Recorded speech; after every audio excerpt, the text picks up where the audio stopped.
I ran into that a few times with the Kmart bras, but good morning, everyone. Welcome to the show. We are running late this morning because of John. It's all his fault. we're Well, he talking is. about bras. He is not here, and we haven't seen him this morning, but it's still his fault.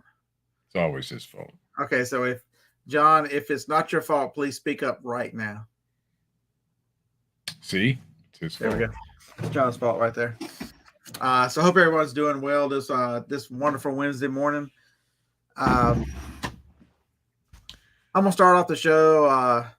Most of you guys know there's only a couple of YouTubers that are resellers that I watch. Adam Hillbill is absolutely one of my favorites. I've watched him for years and years. So for those of you who are the praying type, please do me a tremendous favor. If you're not aware, Kevin suffered a stroke Saturday evening into Sunday morning. It is you can watch their video. Kitty goes over, tells you that it's a light stroke, and Kitty and her daughter are it's like a 4-minute video. He could definitely use our prayers and just well wishes and good thoughts. Kevin, he's one of my favorite people on YouTube. He's an outstanding human being, and so I just really thought a lot about him.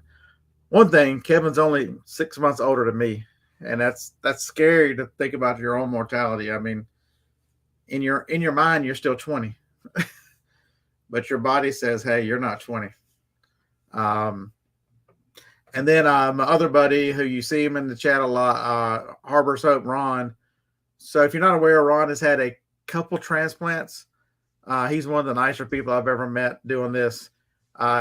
He's battling COVID, and they couldn't give him any medicine due to the transplant, so he's actually had to go get checked into the hospital for treatment. So he could use some prayers too. Ron, we hope I hope you're watching this, buddy. I hope you get better. Look forward to arguing with you about A&M very shortly. So you don't know, if those of you don't know, Ron went to Texas A&M, and they are SEC members. So we kind of go back and forth with each other about any kind of sport. So that's we'll hope this finds you well. So tomorrow I'm out of here. Tell the spam to quit bothering you. It's so if anybody followed my video series, which I haven't uploaded in a couple weeks because I've been super busy, but we applied for a loan, and ever since we applied for this loan, you get 1 million of them now. Well, that was some quote. It came up, my rusted boats, whatever the hell that is, but I know it's a loan thing. So if you ever are in that situation and you want to refinance your house or whatever, by the way, I'll wait till I make a video about it. You're gonna get, the lending companies must sell your information or some shit, which I would think would be not good, but no, it happens because so it happened to Harlan.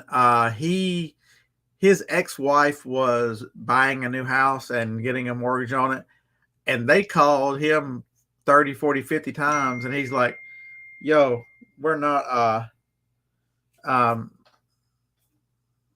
we're not married. We've been divorced for 5, 6 years now. What the hell? Leave me alone." So vintage members, I just put it as the change back. There's people who are confused about the flag in distress, and just to not answer any more questions about it. I still think the country's in the wrong direction. I think if you watch anything yesterday, to understand that the Democrats doubled down on January 6th, and they wouldn't show you the video, and they told you it was a great insurrection and all this lies and shit they've been doing for 2 years. Well, now the video is being shown and going, hey, wait a minute, they're a bunch of liars. So what did the Republicans in the Senate do? They join him and go, it's bad for the American people to see the videos. If you don't understand that we are being ruled by one ruling class, and they're just using us to enrich themselves and run this country into a ground, into one world government, you're never going to wake up. So, and me with a background of my flag being upside down is not going to change anyone's mind. So, to further away from politics, I just changed it to something plain. So double hutch. I am leaving tomorrow for Peaches to Beaches. Even though there is rain in the forecast for Friday, I think I'm going to start in Perry, Georgia, Friday. So Friday will be rain. It looks like up till about noon, which is fine. But I'm leaving tomorrow, probably this time tomorrow, maybe an hour earlier. So how do you take advantage of Peaches to Beaches? I've got a 6-hour drive. I'm gonna do retail arbitrage all the way down there. I'll be in Georgia down there sometime. Well, the way you drive it, you could do all your retail arbitrage and still only be 6.5 hours, so you'll be all right. So I plan on being there sometime 8 or 9 o'clock down in Perry, Georgia tomorrow night. I'm gonna just do retail arbitrage from, I got to go through all the little towns from here to the interstate, and then the interstate. I'm just gonna stay off the interstate and just do retail arbitrage. So I'm gonna visit a lot of small communities and carry on. Man, my dad, so if you've not seen the truck, what's Kevin's YouTube? He's Idaho Hillbilly. So I've got a Ford F-150. So I'm pulling the trailer. It's a 5x8 trailer. I've got the air mattress and everything you saw in the videos as I went to Vegas in October. I'm going to actually camp out in the back of the truck, and that thing, luxury accommodations. That right there will power my CPAP and all my electronics. It's a 50-hour Anchor battery thing, and so I'm going to do retail arbitrage until it's going to be at least 12 hours. I'm going to do retail arbitrage all the way down and just stop wherever. And I'll get up and probably continue to do some retail arbitrage. It's just how bad the rain is Friday morning. And as soon as the rain lets up, it's going to be yard sales all Friday afternoon and then all day Saturday till they quit. Todd, I will not snuggle with inventory. That's what the trailer's for. So if you don't know, the 5x8 trailer sounds like a small trailer, but it holds. So my Toyota will hold 16 large Home Depot boxes or Lowe's boxes. The trailer holds 48. That's all cargo space, really. Yeah, so the trailer holds 3 times what I could carry in the. Remember, I do the local auction, so I want to be able to buy big things. So I'll carry the camera. I don't know how much of the RA I'll show because, okay, so here's the deal. I'll show the RA to the people who bought the course. So I'll make video for you guys. I'm gonna start doing that. I'm gonna start putting a lot more content in that Facebook group that you get for free when you take the course. So I'm gonna put some in there, but I will make yard sale videos for the world to see.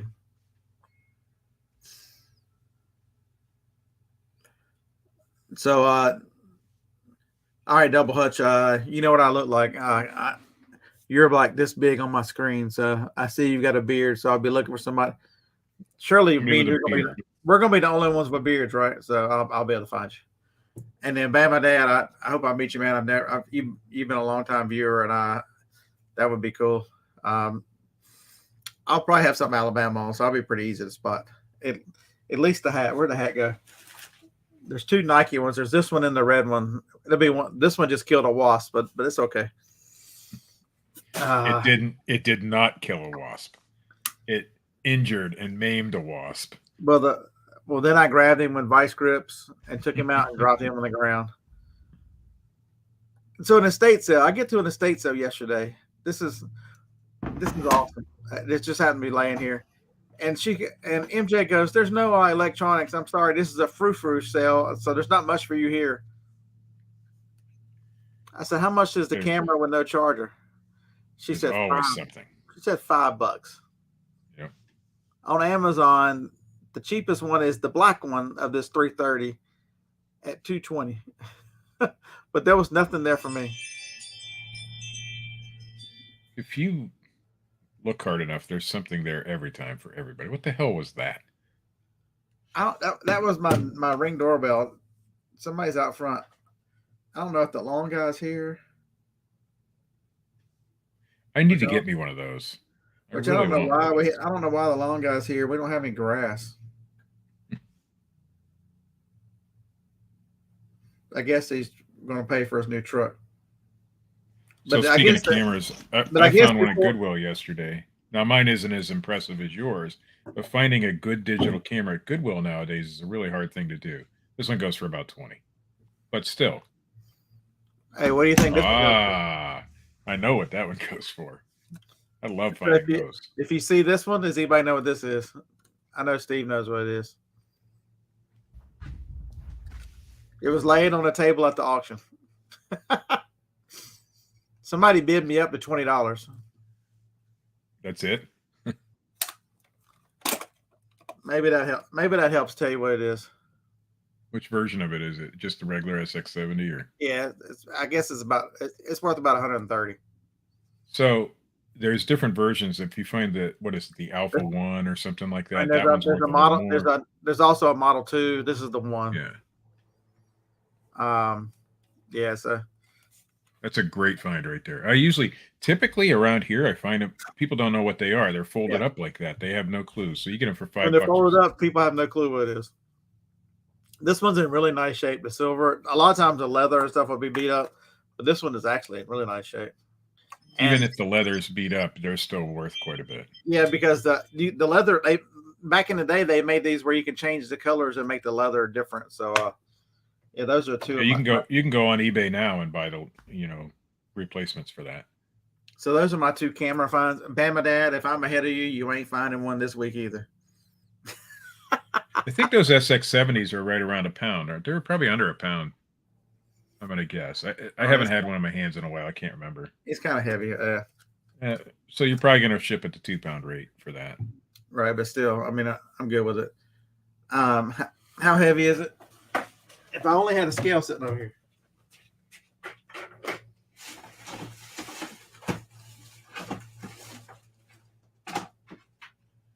$1.7.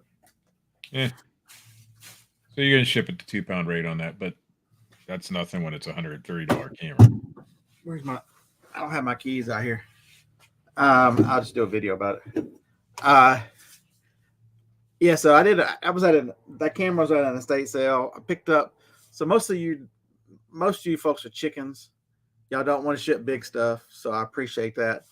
So I walk in a room upstairs. There's a printer on the table. The printer has no markings on it. It was $5. So I'm not scared to ship big stuff, so I'll buy a printer. You just got to do your research like any other electronics and understand what the model is.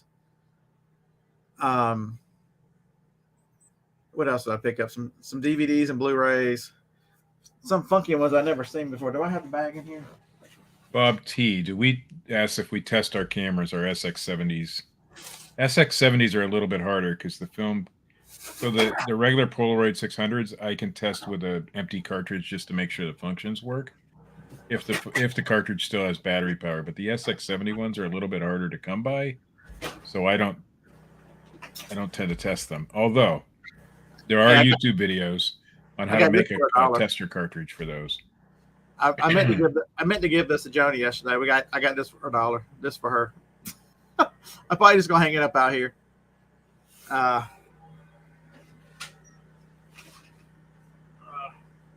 Anybody need some NASA stickers? You'll know it's me in the truck because I'm gonna put one of these in the back of the window. Here's something I found you might appreciate. I need my space, NASA. If you find these at Shirley Temple, she's worth like $25 on Amazon used. Let's see what else. Look for the Blu-rays. So you gotta look at the weird stuff, the weird ones. They're Studio Ghibli. They're worth, even used, they're worth about $20 a piece. I was an hour late to the estate sale. People had already looked through these. Nobody bought them. They were $1 each. So there's estate sales first day. You can do well. And if you watch, I don't know how many of you guys are old school and watch Bonafide Hustler. Chris Dupree is a good guy down in Texas. He will tell you bags to bucks. I looked at the bag. I'm like, man, that was weird. I wonder who makes this bag. So you start looking around, and it's a computer messenger bag made by Timbuktu. It's like $43 used. I said, MJ, this thing doesn't have a price on it. So it stays the order. She's like, here you go, $5. Sold. So Tim, I do have. So I'm starting tomorrow. I am starting Dan Martell buyback time. I have not started it yet. I will start it on the ride tomorrow. For your lawn guy, is he contracted for the whole year? Yeah. Oh, so so even though there's no grass to cut, he's out there cutting because we can hear him. Yeah, so he's cutting it today because if you don't kill that top layer to all that thatch, I'm not burning the yard off because it makes such a mess. But I'm sure that's why he's here, is to knock off all that dead on the top, and then we won't see him until the stuff grows through, probably a couple 3 weeks.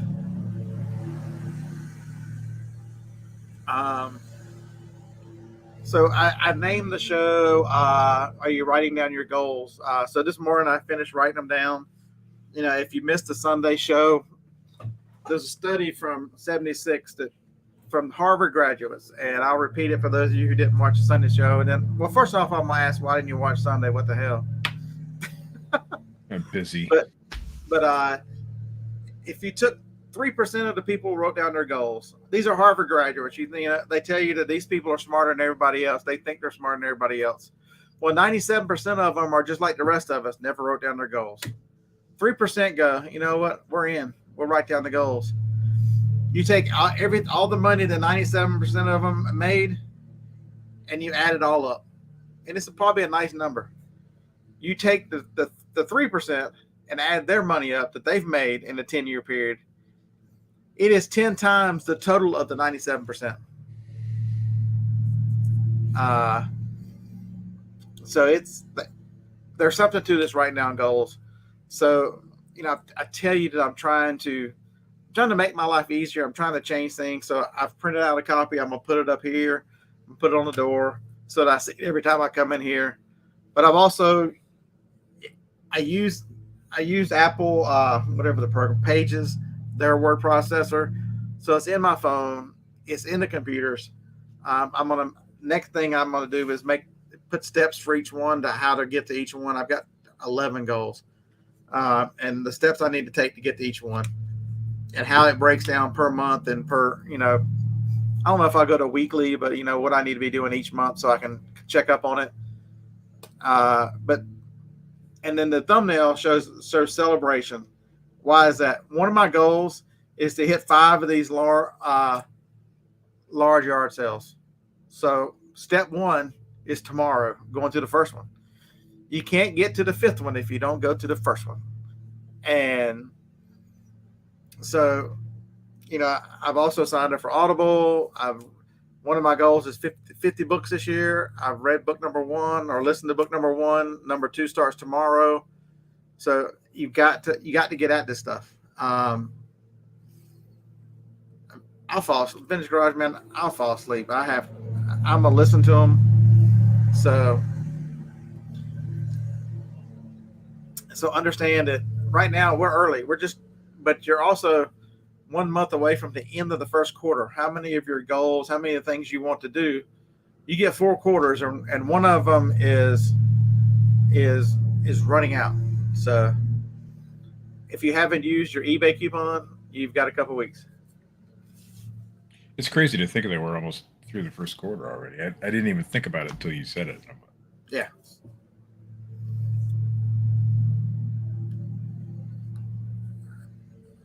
So Timothy, you're 100% correct. You've got to keep track of this stuff and really think about it. I spent a lot of time in a vehicle and carrying on, so you really understand. Take advantage. Where's the time of the day? One of my other goals. set your business goals up, but you need personal goals as well.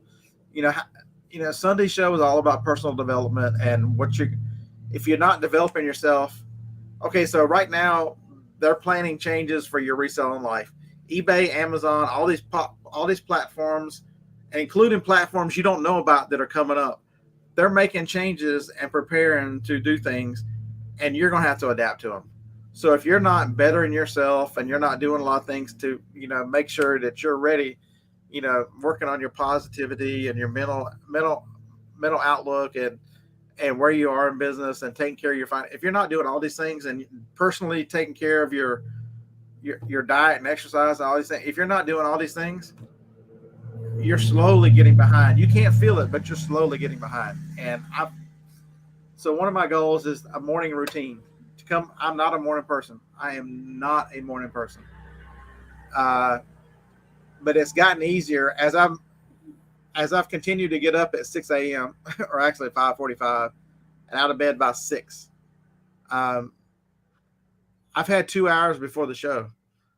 Victoria's in the chat. I told her today, I'm like, I watched the opening of your show. I didn't even know you even had a little montage opening. That's the first time I've ever seen it, because every time I'd catch her show, it'd be like 7:15 and she'd be leaving at 7:30. An hour to just get my mind right and focus on, finish writing down my goal, working on me, finish writing down my goals so that I can get them ready, get them work, getting my mind right and focus about what I want to talk about today and what's happening in my life so I can help you. Hey, Ron, we're just talking about you, buddy. I hope you're getting better, man. I've been praying for you. You got this. A little COVID. A lot of things to try to put you down, man. A little COVID ain't it. So come on and get out of the hospital. But it's personal thing, and there's nothing wrong. I want, that's why I've got read books in there. That's why I want morning routine. There's plenty of business goals in there about what I want to sell on Amazon, what I want to sell on eBay, what I want to do with the Facebook group that I've got to develop, and what I want to do with the training class, and how I've got to learn advertising to get this thing out to more people, and how I still need to refine it and put a lot more. It's a lot of video, but it's not a lot of PowerPoint in it. So I've got to do a lot of that, and how I can deliver information and a video a week, which I'm falling behind on. And, these 2 shows every week, it's a lot of, but it also helps me create a schedule and a mind. That's the biggest thing I'm finding right now as I've written these goals down, because I'm trying to make a daily list every day of what to do, and then 6 or 7 or 8 things and by importance. And if you're looking at goals and there's somewhere where you can read them every day and you're in the mindset of what do I need to do tomorrow, and you can see your written down goals, it's amazing that how many you start thinking about, what am I doing today that's affecting these tomorrow? How do I hit tomorrow if I don't do it today? And so it really aligns the importance of things that what's truly important and what can be delayed another day or 2. I can tell you that I've changed a lot of things in the last few weeks, and one of them was more scheduling. Scheduling your day out. No, I don't write it down. I'm not to that point yet, but I've been going to bed at 11:30 every night. And this morning I got up at 7. That is way early for me. 8 o'clock Right. is usually when I get up. But I've been getting up at 5 in the morning every other day, just to get out and do what we got to do, get everything done, be home at a reasonable time, because we're out doing the DoorDash stuff and things like that, or thrifting or whatever we're doing that day. And then you have all evening to do what you want to do, instead of just willy-nilly and this shit all the time, and that's what I was doing. Now, my wife's always been a very scheduled person, but I'm not.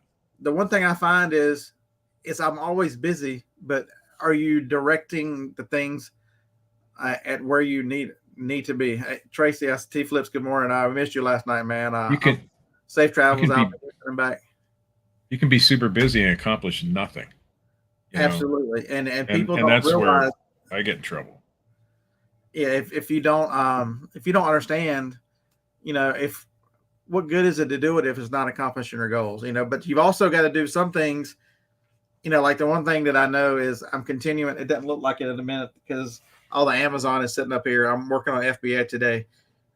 This building has got to be better so that I can, how do I more effectively use my time from yard sales and stuff? I need to bring it home and be able to process it. Right now, I don't have any room for it, but I'm making room, and I've got a testing station set up on the other side. It's got a laptop. It's, something as simple as my little TV over there is a monitor and a TV. I'm like, but it doesn't have the RCA jacks. I'm like, why do I even bother with RCA jacks? They make an HDMI cable that goes HDMI to RCA. And now I only have to have the monitor. I don't have to have the TV and the monitor. It's simple stuff to make the space better. A lot of small things make your life much, much easier. Tom says I'm becoming a Gen Xer, listening to books on tape, not reading. A lot of things are changing, Tom, especially with the two shows that I'm doing, because I'm never the first one to tell you about the changes in eBay and Amazon, because, there'll be people that love to go, ooh, ooh, ooh. They're that kid that was in class, their arm goes up, the teacher goes, does, and they go, ooh. I'm not that guy. I was that kid in class, but I'm not that guy anymore. Most of that stuff is self-explanatory. If I get questions about it, I'm more than happy to help any new people. Man, welcome to the show. If you got questions, put them in the chat. I mean, I don't mind talking about printers. I don't mind talking about the best way to do things. All that stuff is great. But the one thing I know that not hardly anybody else talks about in the reselling space is what are you now? If you're reselling right now, even if you're doing it on the side, you're a business owner. Most of us have never been business owners before. This is your first foray, or one of your first forays into owning a business. And most of us don't think like business owners. They're very emotional, short-sighted, never done it, no experience, whatever it is. And so I'm trying to help as I develop myself and try to learn things. I'm trying to, put that out there. I'll tell you if I screw up, I'll tell you. But it's because, the one thing I can tell you, the more you treat it like a business and the more you approach it with like a business with goals and schedule and structure, man, it's amazing. I'm not legislating out all the fun, and I'm about to spend 3 days playing yard sales. This is going to be, I'm going to do retail arbitrage, which I love, all the way down there. I'm going to play yard sales for 2 days and drive back. It's going to be awesome. Hopefully I'm going to meet a couple guys in the chat and ladies, whoever, please say hello. So there's plenty of fun out there, but what do you do when you get back? I try to talk myself out of going because of the rain. I did that last year. It's a goal. I need to do this. I'm going. What's a little rain? If I got to put Rain-X up here on the shiny head to make sure that it comes off, because I don't carry umbrellas. You know what? The thing is, if you're going out in the rain, you got less competition, right? Because other people are going to think that. I mean, I've stayed home because of rain before, but I've also gone out because of rain before, and I've done really well on those days because there's nobody else out.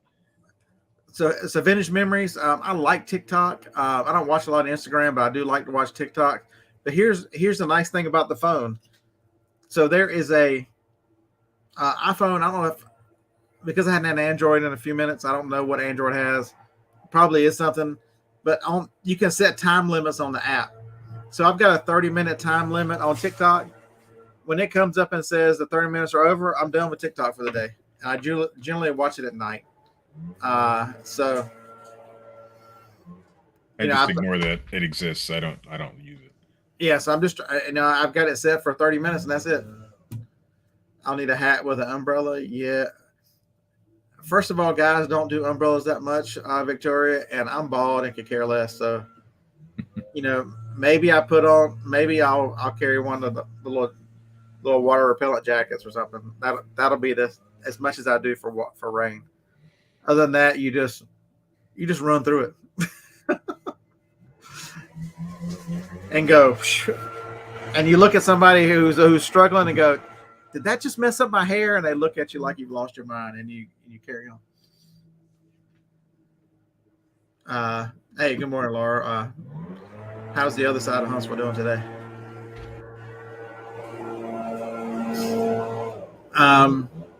Yeah, rain doesn't bother me. I don't care anything about it. You know, the other thing that I'm planning, one of my personal goals is to beat 185 pounds this year. That is from where I started. That was 48 pounds to lose. I'm down at 213 this morning, so I've still got what 15, whatever the 15 and 13 is 20. I've still got 28 more to go, so I'm probably getting close to halfway. But I have a picture of me somewhere where I was 185 pounds. The goal is not to just be there. The goal is to stay there and maintain this for life, and what to do about it. So that means planning this trip out, you know, because I eat keto. So I've picked up some snacks, the cheese and meat, the little sticks and that kind of stuff. That Costco had a 10-pack that was pretty cheap. Trying to cut down on these, so I've got, you know, water to take with me. I'll take the cooler with some different stuff. I'll take tortillas with me that are low carb. You know, I'm trying to reach. I got multiple goals now. The goal is to do 5 of these things. The goal is, you know, this is going to support the sales goals. This is also, how do I do this and not ruin the personal goals? You got to do it all. And so it really, as you focus and think the multifaceted of everything you do affects every part of who you are and your business. And if you write your goals down and you have a picture of where you want to be and what you want to do, it's amazing how these things start coming together, and you start thinking, you know, it's not just go jump in the car and go. It's because I'm not going to come off keto. I don't care if I fast. Oh yeah, I do have some. So Scott C. Well, I was on the phone with him. We were laughing. Where they at? He's like, have you ever seen these? Because almonds are low in carbs. He's like, I bet these are disgusting. I'm like, I've never seen them before. So he found 2 more packs. So he said, blueberry almonds. I don't think I'd care for those. Yeah. Tactical Z, I've got a bike. I've got a real nice Cannondale bike. I need to start riding it. I have an old Sears Screamer up in the garage from the 1960s. Maybe I should start riding that.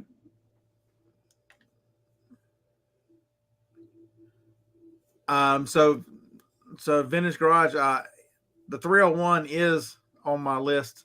I made a list. When I made the goals, I put a list of all the ones that I thought would be possible. And the 301 is definitely in, I think it's the 2nd, 3rd week of June. That's one of the ones that I've wanted to go to it for a couple of years. So I will most likely make the 301 this year.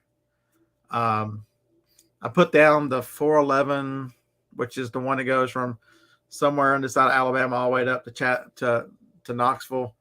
The 127, I'm going to do the Ohio end this year. There's 2 to go across Kentucky, which last year they put them the same weekend, which made no sense.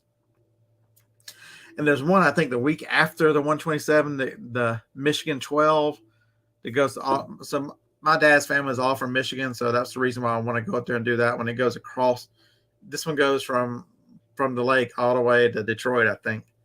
So it's across the bottom of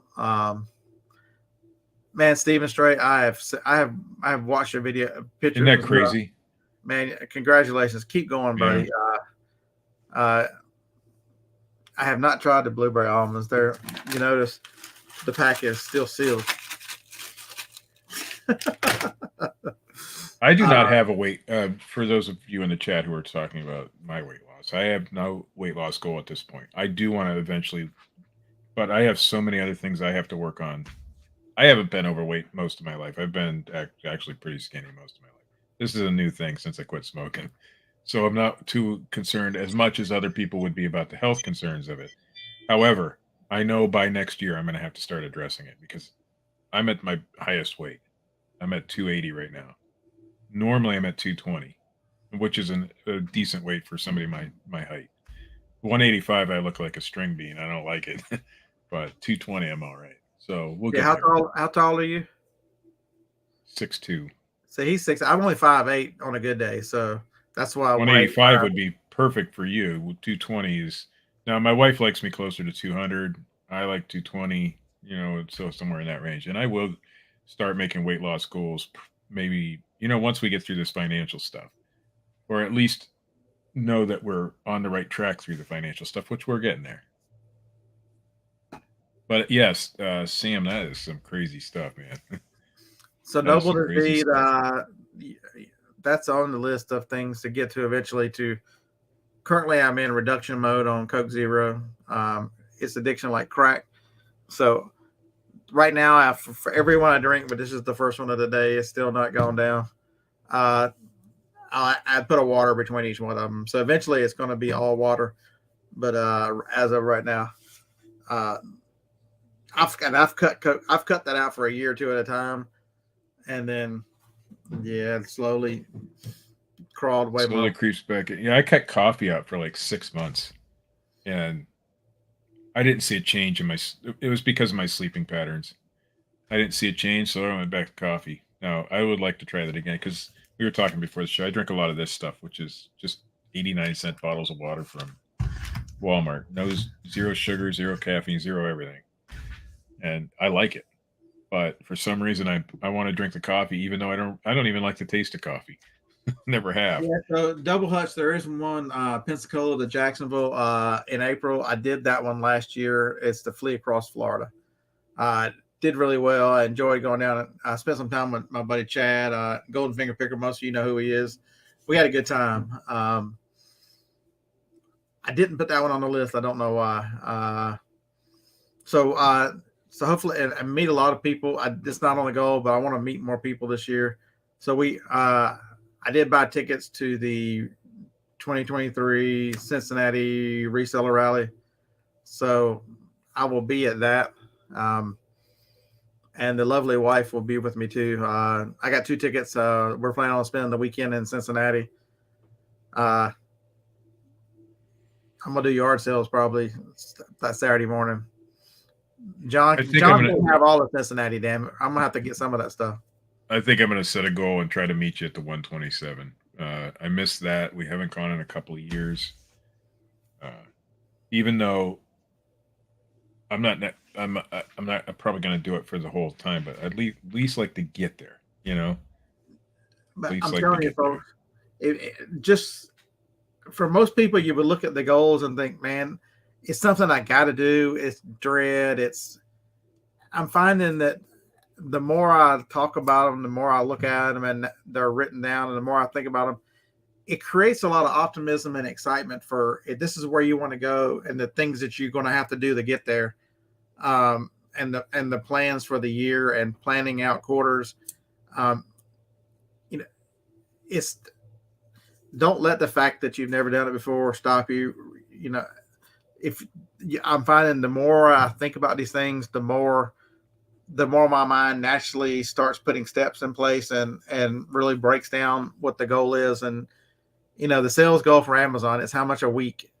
And I really need to break it down by quarter because the fourth quarter is bigger than any of the rest of them. So same thing with eBay. There's an eBay sales goal, which I'm behind on because I set it 3 months into the year. So I have a goal every day when I'm out doing my gig stuff.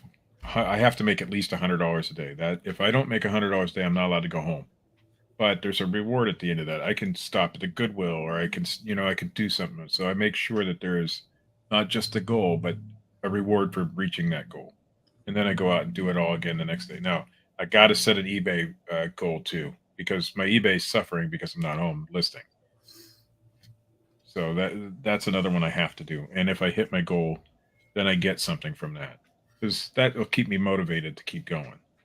And I don't know if that's a normal thing that people put a reward after the goal, but for me, there will be. But the one thing I'll tell you is the more that I see the planning of what I need to do to get there and using list and organize, the activities I start doing are not as much of wasting time. You start evaluating every activity. You start looking at things based on, how does this is this truly important? Is this truly what I need to be doing? I had to talk myself into going to the estate sale yesterday. I'm like, I won't see estate sales this weekend. There were a few electronics I can see in the pictures. It's going to take an hour out of my day. It ended up taking an hour and a half or closer to two. But I spent $47, and the stuff that I bought in retail and resale dollars is worth 980 or something like that. It was a very good day, and that really stuff that's easy to list, easy to test, and stuff that I like. So now the goal is I got to get all that stuff taken care of today. Everything I bought yesterday. That's another thing that I'm trying to do is if it comes in here, within 48 hours, it's listed somewhere. I've still got a bunch of stuff in storage buildings. I get that, but I can't keep adding to it. I need to continue to process what I have. My wife has always done it where if it comes in the house, it has to be listed within a certain amount of time. We don't have death piles. Now, sometimes that bites us because we don't have as much inventory in the wintertime. So that's why we started going to the bins in Canton and Akron. But we haven't been there in a couple of weeks because of the other stuff. But you have to have a steady source if you want to do it that way. But because of that, everything gets listed. There's no we can go out and source more, right? It kind of works out nice instead of sitting there looking at that pile of crap that we haven't gotten to yet.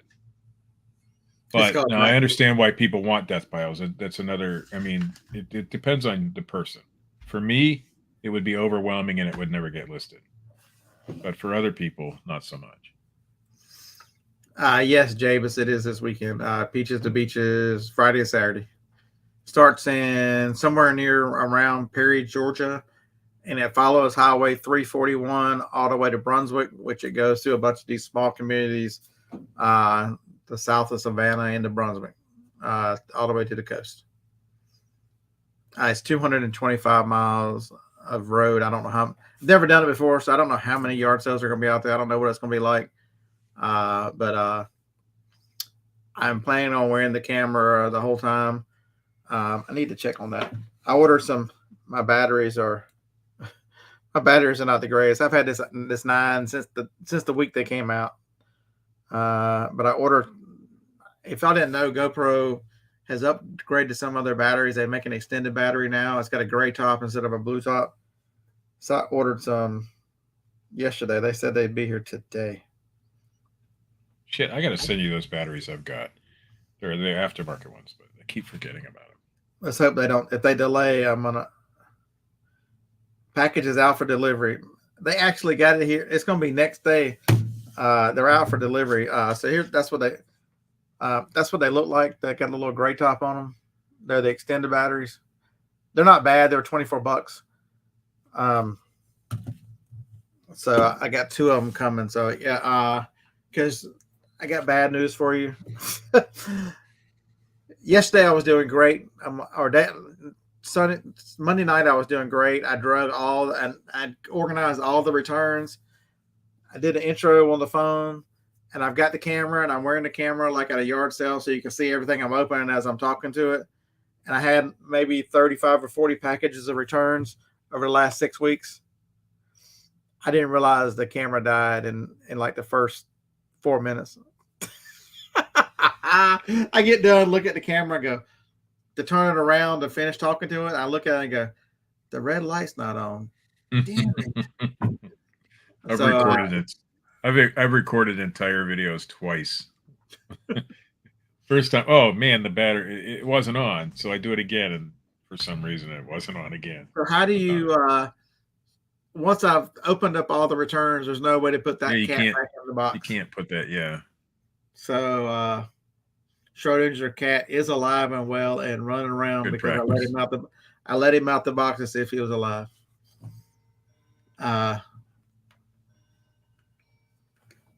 So, but it's about mindset, folks. It's about, you've got to change. If you're gonna do this full time, and it's not the easiest thing when you transition from part time to full time, and you realize that now every dollar has to go to not only buying more stuff but also for supporting you and those other things. You really have to focus and be, the more you can treat this as a business, the more you can be organized, the more you can do things that are oriented towards where you want to go. It's amazing how, if you know where you're going, it's amazing you actually head towards that way, and sometimes you get there. It's amazing. Mr. Sadie says his best rants never got recorded. That's terrible, man.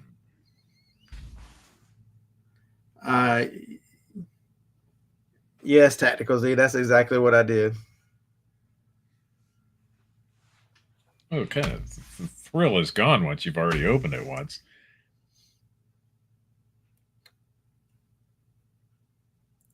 Yeah, I know you can always hook up a power bank, but I thought I had switched batteries. Evidently, it must have been the battery I used on Saturday when we were running around the yard sales. I do have Saturday yard sales. I'm editing that right now, but probably going to take the computer with me. I know I'm going to take the computer with me, but Thursday evening, when I don't have anything else to do, I will work on it. Unless I run into somebody who wants to go to dinner or whatever, I'll edit video.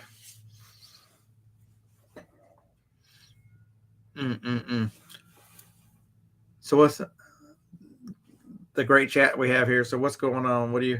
Anybody have any questions? Any issues with their reselling life that you want to talk about? I got issues, man. Oh Lord, I said the chat. I didn't say anything about the. All right.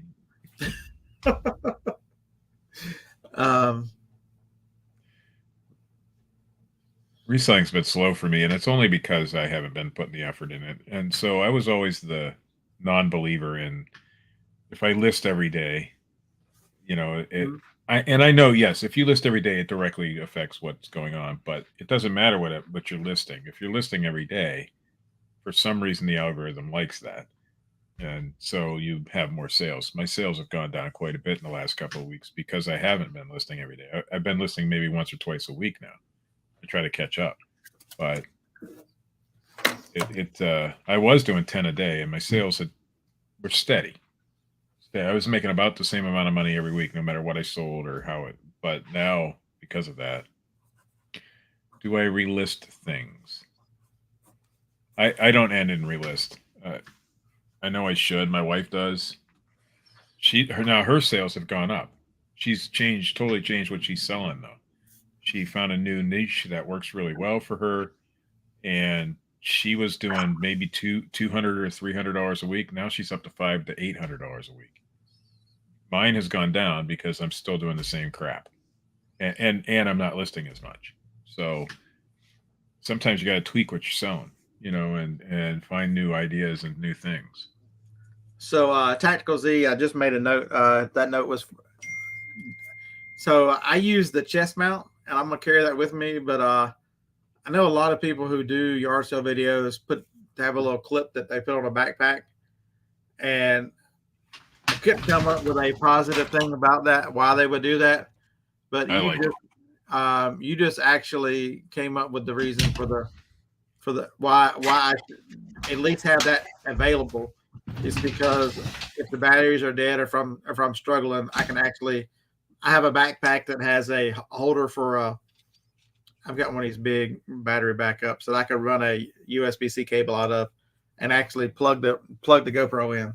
So yeah, I will take that to make sure that I shouldn't run out of power. One of the negatives about the van is the van doesn't have a power supply that stays on all the time. I'm driving the truck. It's a Ford. They have live cigarette lighter or plugs. So batteries really shouldn't be an issue, because as long as they're in the charger, the truck is going to charge them 24/7, whereas the van would not. I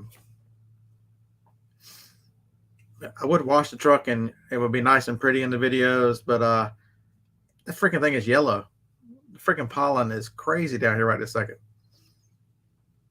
We're not even close to that yet here, so no pollen yet. I have not made a clearance category yet. It is still right here. Let's put it on the list.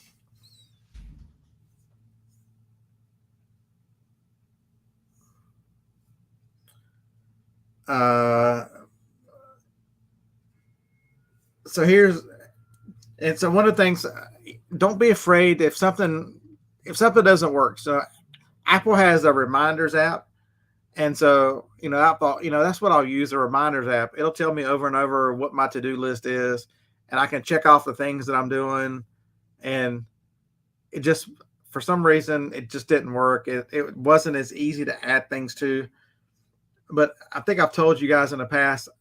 So I use a program called AnyList. It's free. And the nice thing about AnyList is it will sync with all our phones. And so if I can make lists and put Joni on it or put Jacobs. We have a Walmart list that is all three of us are on. So if Joni adds something to the Walmart list, we all get it, and we can all change it and add to the Walmart list. So Joni doesn't have to bother me and go, "Did you need anything from Walmart?" If I did, I just stick it on my phone and it shows up on her phone, so she knows what I need. But they have a for the widget. That's AnyList right there, not the calendar. Oh, nice. And so when you tap on it, those are the things that I see: FBA shipment, walk LB. That's our neighborhood, Laurel Bend, because personal goal is 6,000 steps a day. 3 review videos, estate sale video from a couple weeks ago I still hadn't got to. I don't know why I have FBA shipment on there twice, but we'll show you what it does. But once you complete it, there it goes. The Geico payment I fixed. Write down goals. Write down goals. Everybody watch it. There it goes. Everybody watch Audible. Audible has already been done. So that's the list I'm using. And you go, but what if you marked off FBA shipment and it comes back? There's a little eyeball looking thing right there. If you hit it, it shows you everything you've marked off. So you can just unmark it off and it adds it right back to the list. So you don't have to type it every time. So you can either add an item at the top or you can just unmark it and then hit the button again and it goes right back to your list. It's a simple little thing, but I tried it once, but I didn't really get into it. I think I need to start doing it again with the AnyList. But if you look at the regular AnyList, you can see, you see Walmart has Johnny and Jacob on it, and so does Publix. And Costco's just the two of us. But it shows you can make any kind of custom list. Really like the fact that it syncs cross phones, even though we could do, because remember, I've had an Android phone for a long time. So we needed a program that we could probably now make some of the other ones do it across, since we're all on iPhones, but we're just so used to using this one. But it turns out that one, that has really been helping me. So every night I try to sit down and make it where I'm at. As you can see, I didn't do it this morning. So that's one of the other things that I'm looking forward to. The more I get up every day at first thing in the morning, I've got time. So now I'm going to start putting, review the day in there and make sure that the list has been done the night before. Just kind of refining what my morning routine is. I'm still using Everlance. I am too. Everlance works well. The only issue I have found with it on an iPhone is iPhones. On Android, there's no issue. It just runs and runs and runs and tracks everything. On an iPhone, if an app has not been opened in 2 or 3 weeks, they will, for battery optimization or whatever, they will stop it from using. So, Everlance. I get a notification. I get a notification every once in a while. Do you still want Everlance to go? And so I just did yes. And so I don't have any real issues with it. I've never had to. That's it. Other than that, it works perfect. It's worked perfect for 5 years. It's really nice if you swipe one way for it's just like MileIQ. You swipe one way for business, one way for personal, or you can auto set them and then undo. Whatever works best for you. But for $5 a month or $4.80 a month, whatever $55 a year equals. I'm telling you right now, if you're doing it by hand, you're missing mileage for the most part. Unless you're just taking your odometer and using every single mile, you're going to be missing miles. You're going to be inaccurate. Remember, you got to have a system. The IRS, if they ever look at it, they want to see a system in place. It doesn't matter if it's handwritten or whatever. They want a system. And so miles meaning a lot at the end of the year, especially if your main job is miles, and that kind of is what ours is. I mean, we're driving to yard sales or doing RA, or like me with the driver apps, and See, here's the it's a problem you have huge amount at the end of the year. not using an app. Here's the problem. Okay, so Beard, just write down the mileage on the van and then write down the end of the year and you're done. I dropped the truck. I have 2 vehicles. Now I'm gonna have to. Now you've got, and sometimes I drive Joni's car. I went to Tennessee to a Walgreens. I went to 4 or 5 Walgreens at night a few weeks ago. So I'm like, it's night. Her car is better gas mileage, faster. I'll just drive her car. And it's important that it's faster because that's really important when you're in the country.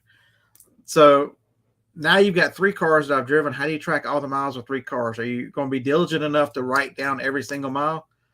Or do you just want to pay the $4.80 and be done with it?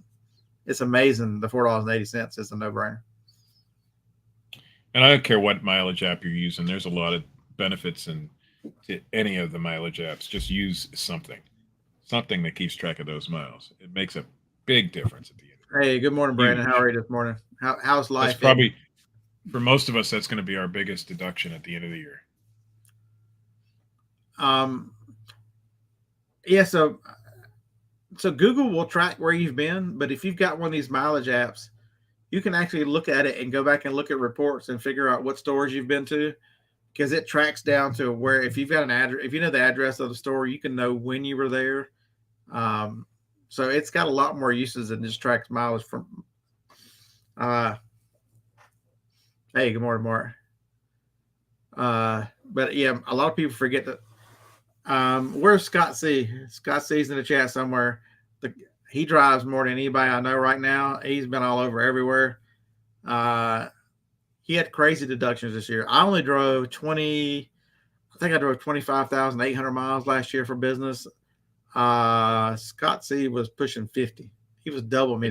I did 19. That's a huge deduction, folks. That's a huge deduction. Remember, it's up to middle of the year. They push it to 61, 62 cents a mile, whatever it is. That's another thing. What do you do when? How accurate are you that when they change that deduction in the middle of the year? So are your calculations wrong because you calculated your whole year at the same rate? Yeah.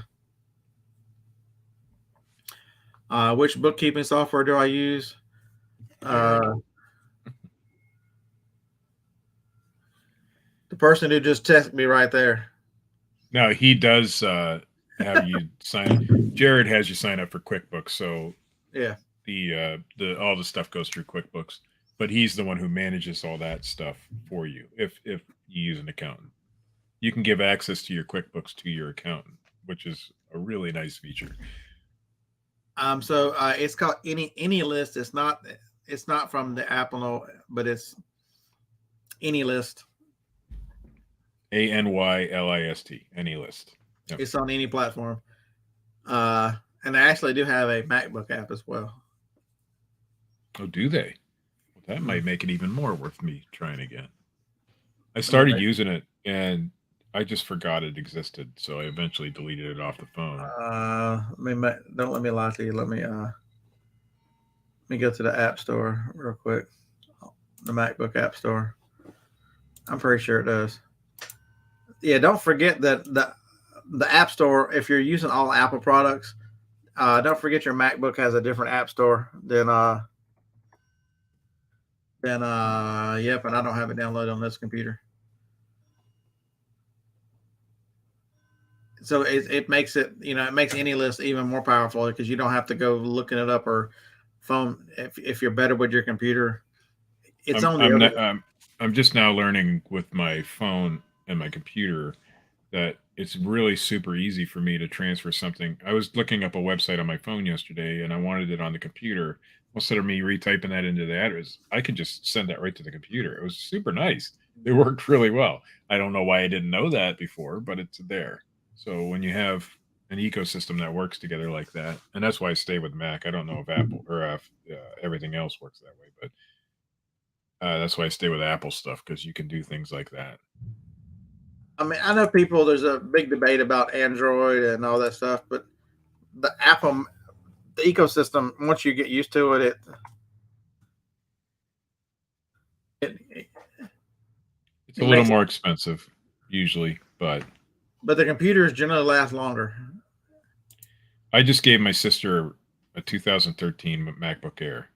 I use a 2013 MacBook Air to travel with, and that thing works like a beast. I have no issues with it. Now, is it the best and fastest? No, it's only got 4 gigs, but I'm not editing video on it or anything. I'm just using it when I'm on the road usually, or sometimes when I'm sitting on the couch out in the living room. Those computers will last a long, long time if you take care of them.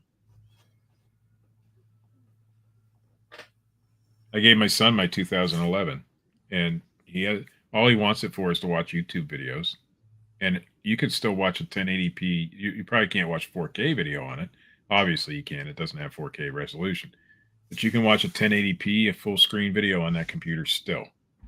A 2011 MacBook. So Timothy Dole says there is a mileage tracker in QuickBook. So does it track on your phone so that it tracks in live time? Somebody, I do not use the connectors, Mark. I don't know what Jared uses. He doesn't use them either because I just send him files. Yeah, I just send him. I download the monthly statement, and he performs some accounting magic, and it comes right in.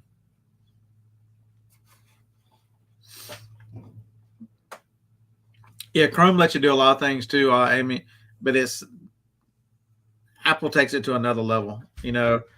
I use Pages to write down the apps, to write down the goals for this year.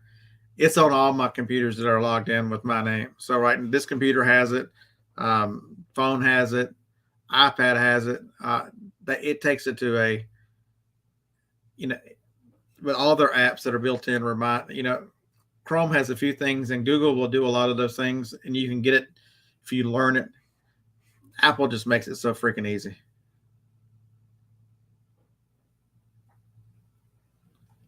Yeah, mine's a 2000. I've got this one's an 18 MacBook. The one in the house is a 19. The shipping computer is it the broken one? It's a 14. The test computer on the other side is a 13. They all work. I've got an 11 that's in the house that I've been messing with. MacBooks, I think up until 15, they won't take the absolute latest screaming. You can make it do it. It still works. But the software, I've been pleasant. I've been, I told friends if I ever think about going back to Android, somebody kick me right square in the ass, because I really need to just let personal preference go away to what's easiest and convenience. I just like the simplicity of the iPhone. It's easy.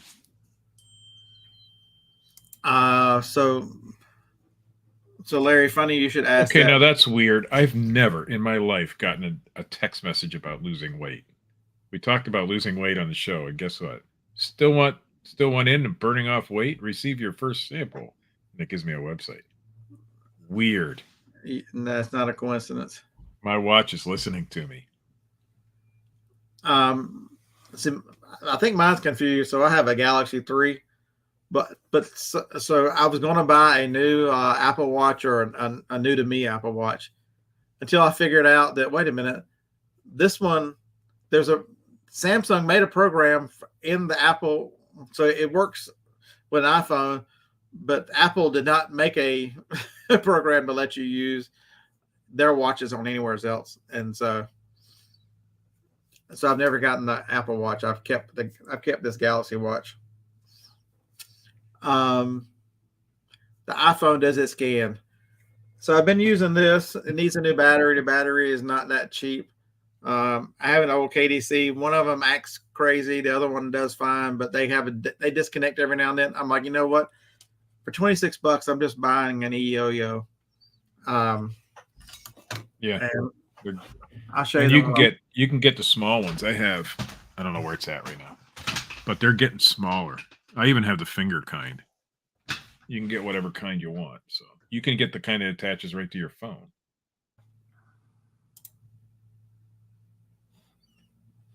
So I'll show you the one that I bought. I don't like Twinkies, Harlan. So I like the idea of Twinkies. I just don't like the taste of them. So if anybody is curious, that's the one I bought. It is the little bitty one. It's got one button on it. It's so simple. So basically all it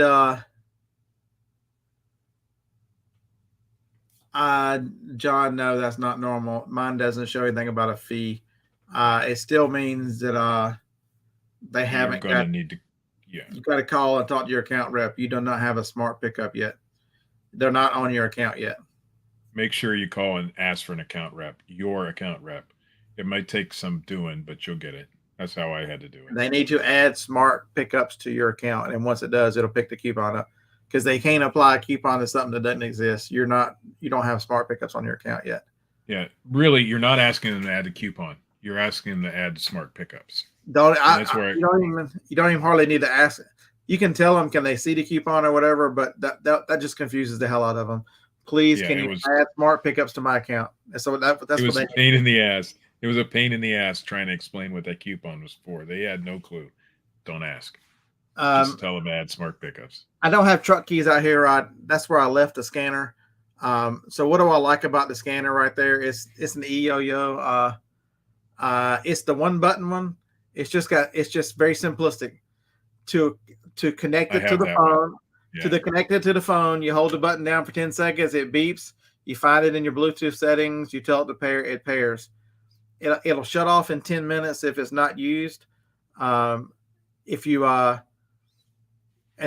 mash it one time to turn it back on, it automatically pairs. And if you want to use the keyboard instead of the thing, you double click it and it brings the keyboard up on the phone. It has a little wrist strap. It has a little wrist strap. Yesterday I scanned 50 books, 60 CDs, and 30 DVDs in no time. It's paired with Scout IQ, and it's just beep, beep, beep, beep, beep. It might have taken 15 minutes to get all those scanned. And the thing I like about, I have the older style as well, and then I have the style that you have. The thing I like about that one is it's lighter. Can you entertain them while I run out of the house to the truck and come back? I'm not a very entertaining person, but we'll try. I have both. I don't know where my other one is, but the thing I like about the one Scott showed is it's lightweight. It's a lot lighter than this one, smaller, and it scans way better for some reason. I also have the finger scanner, which is on my desk somewhere. But this is the original eYoYo that I bought, I don't know, a long time ago. It still works, and it's one I keep hooked up to the computer at home. But the other one scans better. Although this one scans very well, too. eYoYo. E-Y-O-Y-O. eYoYo. Or SIMCode, SYMCODE, the same thing. They all make the same kind of scanners. I don't know where my other scanner is right offhand. I forgot to charge it, so it gets buried after a while. My desk is a mess. But eYoYo or SIMCode are the ones that generally make those cheap scanners, and they're good. There's nothing wrong with them. You don't need to store data like the big expensive ones. When I bought it, I don't know, 5 years ago, it cost me like $20 or something. In fact, this one's old enough that it says Windows 8 on the back. Or no, Windows OS, never mind. But it works for iOS, Android, and Windows.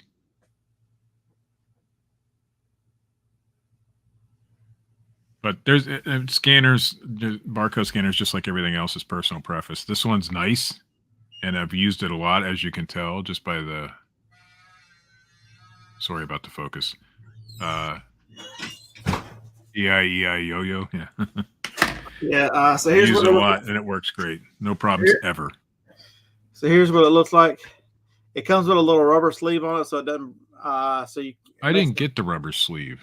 Doggone it. It's only with a single button one. So it comes with. Yeah, I have that one. All right, so here we go. I'll see if I can find it. I'll mute myself. Just to turn on. You heard it beep, and when it beeped the second time, it means it connected to the phone.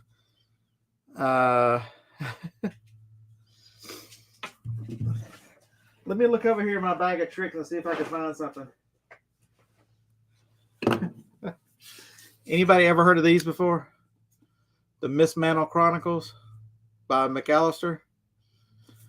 So I got 2 of them, right? They were at the estate sale yesterday. Anybody ever heard of them? I'd never heard of them. So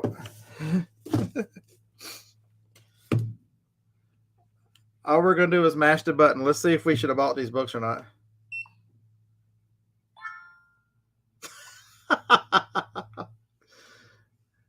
That's the book that I found yesterday for $1. All right, found it. It's got an E-score of 8. That means it sells 8 every 6 months. What about the other ones? There is the difference. There you go. Nice. There's a difference between the 2 scanners, by the way. This is the original big fat one with 2 buttons, and this is the single button. Look at the difference. I mean, this one fits in your pocket a lot better, and I'll tell you what, it scans a lot better. Yeah, this is the one. This is it's the cheaper of them too. Yeah. And the mine's not branded yo-yo, but it's the same exact thing. So the other good thing about this one uses USB-C. That one uses the old big fat connector nobody has anymore hardly, unless you're me with a bunch of cables. This one is USB-C. Yep, USB-C. Mine did. I got this out of the bins, so mine didn't come with the strap, so I had to make a strap. But yeah, so USB-C is nice. So I've used this one for a couple of days. I absolutely love it. The ease of which, so if you want, like I was saying with 2. I have a lack of USB-C cords around. So if I wanted to type it in, that's not. Let's see, Amazon app, eBay app.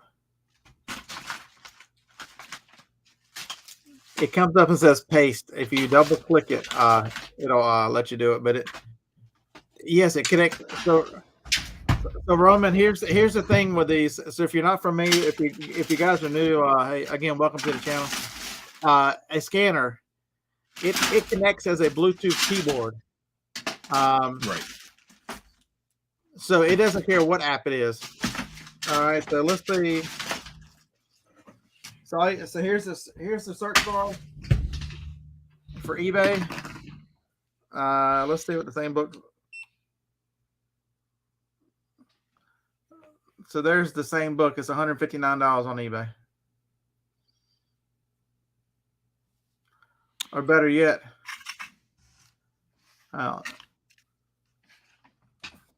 so when you're deciding on which one of these to buy, and I see Philip says something about his Opticon and how good they scan.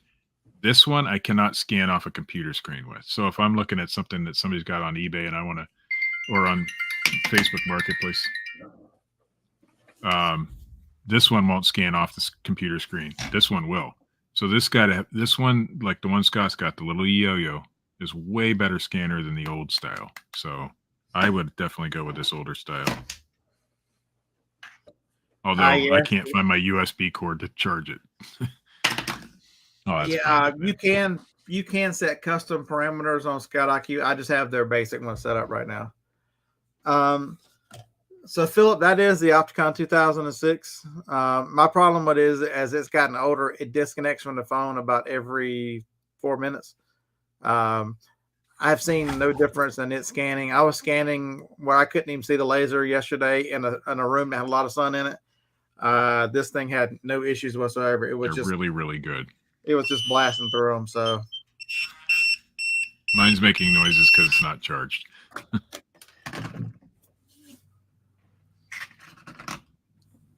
But I prefer this one now that I have it. over anything I've used. This is really, really, really good because it's so light. It fits in your pocket really well. Scans great, no matter the conditions. So are you talking about Scout IQ, Sammy? There was some way to do eBay. Where was it? As long as you scan. Okay, so here's how you.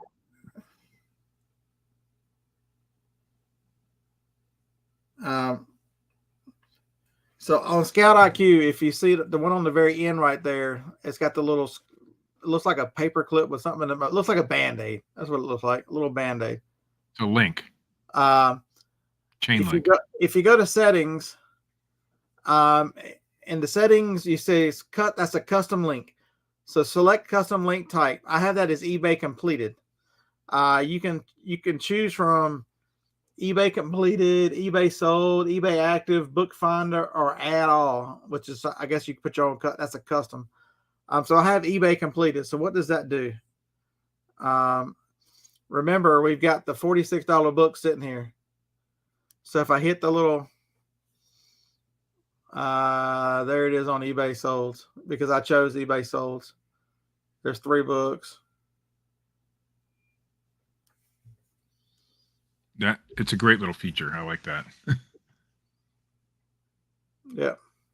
People are asking if you're an affiliate and have a link for Scout IQ and how much it is. Philip, what'd you say you do? So I do carry this around now, Philip. I've got 2 KDC 200s, which are fancier scanners. So I leave this one in the truck and the KDC in the van as backups. And so I'll use this one primarily. If this one ever fails or doesn't scan, I'll make a note and let you know. Good luck. I am not an affiliate with Scout IQ. I use the live version. It's $14 a month. They have a database version, which it's rare. I mean, every now and then you run into somewhere where you can't scan and you need a database, but it's so rare these days. The live is all you need for 14. Right. It's worth it if you're scanning a lot of media, because doing it the old-fashioned way, it takes a while. Okay, I'm trying not to be mean, but Sammy, read your question and think about it. Do you have to have Scout IQ to use it? Yes. Yes, absolutely. Yes. I think he means to use the scanner. No. The scanner works on anything. The scanner works on remember, I just showed you it'll pull eBay in. If you put it in the Amazon app, it'll pull Amazon. If you put it in open up Pages, the word processing app, it'll just put the barcode numbers. It's a keyboard. It just reads the number. Whatever number, it reads the barcode, so it put those numbers whatever you've got open, any app. I use it on this one. This one's connected to the computer, so I use this one when I'm listing on eBay to scan the barcode in to check solds and things like that. So it was not used, so it just turned itself off. So, and the nice thing about it is the manual that comes with it. It's out here somewhere. You can control that. You can tell it how often to turn off. You can I've got it set on the lowest volume setting. You can turn it on just vibrate. I'm probably going to turn the beep off. I might need to borrow the manual from you because mine didn't come with one, and it gets loud when if you don't want people to know you're scanning, turn it on vibrate. I'll take a picture of it with it, and then you should just be able to scan it from your phone, right? I would bet. Yes. Hey, Mr. Sadie, thank you so much for the. I'm supposed to ask. Hey, if the show means something to you, if you learn something, I hit the thumbs up. I appreciate it. Thanks, Larry. I appreciate some of your. I feel like I'm playing poker with you now. I'm sure I could find the manual online, but Scott has it. So if he just takes a picture of it, so I can change the settings. Yeah. So Brandon said, don't know if anybody needs those Vero. Nissan is a Vero brand. Got suspended selling Nissan parts made from you have to put fits before the door. Okay. So that's all aftermarket parts. And that's very common, Brandon, for anything that's not Hey Phil, thank you so very much. I do appreciate the super chat. So if you look at HP, if you use one of the if you've got an off-brand toner, but it fits an HP machine, you've got to put compatible with. That is a normal with anything that's generic.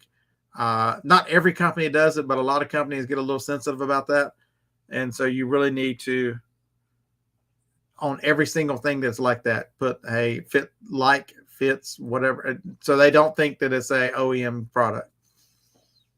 And on the other side of things, if you have an OEM product, I always put the words OEM in the title. OEM, I do too, because or original or something like that to we indicate normally are genuine Nissan parts. So we talk about some of the stuff that we stick in there, like rare and what excellent use condition, EUD or whatever. My wife asked me the other day, what's EUC mean? Nobody knows what I mean, we know what EUC means, but most people don't. But OEM is different. Everybody, I search for OEM a lot because when I'm looking for a specific part or a specific this, and I want it from the original, OEM weeds out all the generic. So there are certain terms that are used, and that's a good one. But that EUC and all those other crazy ones are rare, hot. There are times I'll use the word new in my title to indicate, because there's a lot of used crap in that whatever category. And I know a lot of people say not to do that, but when I'm searching for things and I see it right up there in the title, I already know it's new and I don't have to look to see if it's pre-owned and stuff. See, I never put it in mine because as I search, if I want new, I filter for new. I do too. But the problem with filtering for new on eBay is when you filter for it's new, not always new. You get open box still but because it's open box new, and eBay is not smart enough to show me just straight up new. Well, I don't know what IGGQ or QQK means, but I'm going to show it anyway. Tom Higgins's comment. Rare, and the look with the @ symbols. I remember those days. And back then you had to use things like that. It drew attention to, you didn't have to, but it drew attention to your listings. There was maybe just a few listings back in the day on eBay, and you wanted yours to stand out over everybody else's. So Joanna and Todd are both hitting with the looks and the rares, using the ats for A's. Yeah.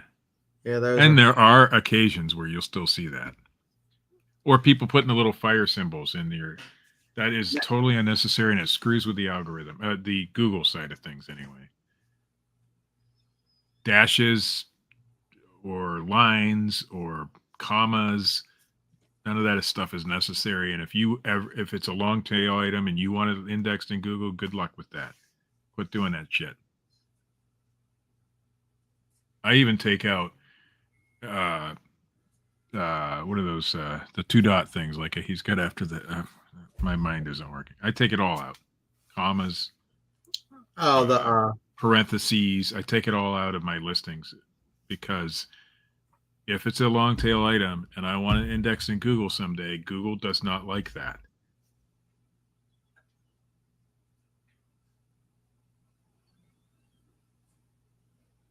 Just like the white background. And I got to get better at doing that. Right now I'm taking most pictures on my kitchen counter. But the white background, Google loves that stuff. And eBay likes it. So you should be doing it. Well, Todd, so you're one of the fortunate people. All you have to do is put your wrist on a diet, because that's the only thing ever. If your hand nobody will ever know. Everybody would think you are just thin and in shape. So if you could just start doing like hand exercises and that kind of stuff. Yeah, make very muscular hand. Yeah. You know, your thumb has muscles on it. You'll be fine. Everybody go, damn, that silver hair stacker, it must be one sexy beast. But yeah, I was just trying this because I was just frustrated with the other 2 scanners as they've gotten. You got to realize this 06, it's been banged up. It's got tape on it holding this side on it. It's on its second battery. I've had it since 2015-ish. The KDCs were within 15 and 16 as well. So, I want something cheap, something new. And using this yesterday, I was thrilled. It was so good and nice. I think the technology has improved since the time of these, and these are still good. This thing is probably about the same thing, 2015-ish. It's old. Well, maybe not that old, but it's quite a bit old. It's 5 or 6 or 8 years old. However long I've been reselling, is one of the first purchases I wanted to make, and they still work. And so even these generic off-brand stuff can last a good long time.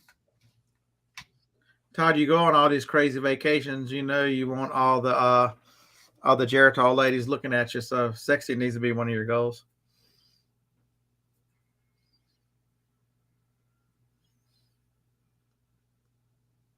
And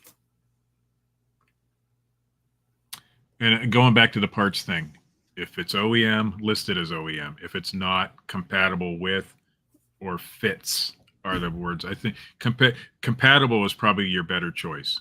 I know it's a longer word and it takes up some space in the title, but to get past the Vero, you're going to want to make sure it's clear that it's not an OEM part.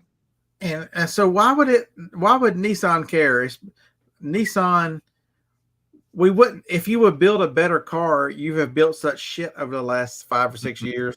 We wouldn't need all these damn parts. And for Nissans, a Nissan transmission made by a company they own called Jayco.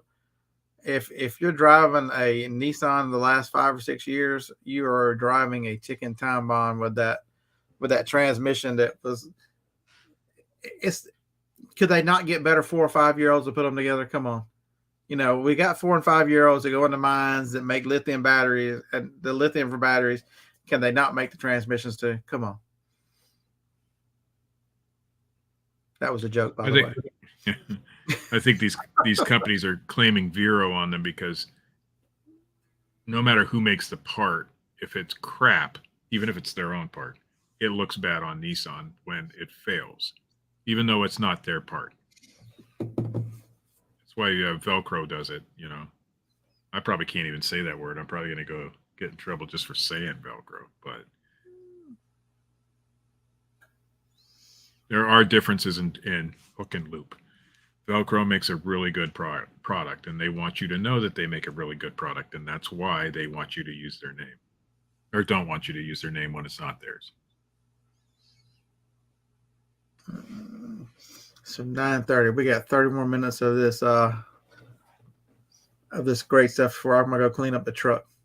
I have to measure the back of the truck. I'm not sure how wide between wheel well to wheel well it is.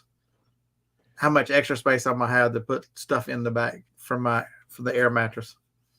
So Resale King says he used dashes and stuff, and yeah, it could make it clearer for the buyer. But if you're looking at algorithm purposes, when you put extra crap in your titles, you can look it up. I mean, don't take my word for it.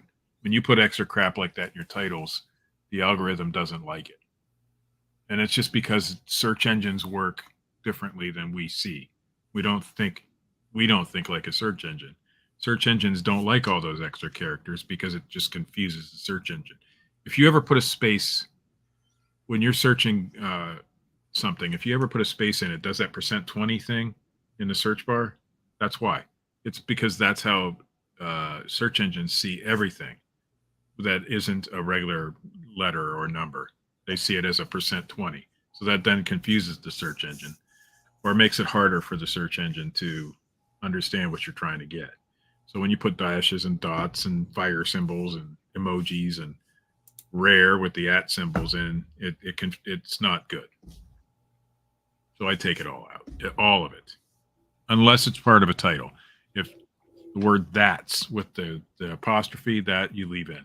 But other than that, or something like that, if it's part of the actual title of the thing, I leave it. So, Braden, normally I would tell you that eBay items, you don't need to be concerned as much for Google search and other links into it, optimization. But car parts, I would think, would be a little different. If somebody, you would want those to link back to the right. So I would think Google would, certain things that people search for a lot, I would think where they would start at Google. And I would think car parts would be in that category, with a bottle of cleaner, stuff that's more common. But when you're looking for parts for cars and that kind of stuff, I would think car you would be smart and wise, like you're saying. Definitely consider that. Just keep your titles and descriptions clean. Make it something that people, when you add extra crap, or people look at that. Can I tell Ron one thing? Ron, Yeah. Get your medication, buddy. I'm cheering for you to be out very soon. Absolutely. Just understand when it means nothing to a team, and they lose on the road to your little team. Guess what? You still finished in second place. Enjoy your day. Do a little, yeah. Just do a little research on SEO, and you'll understand what I'm talking about as far as anything that's not just keep things clean. Make your point in your title. Tell them exactly what it is, but you don't need a lot of extra stuff, exclamation points and dashes and dots and fire symbols. Just don't do it.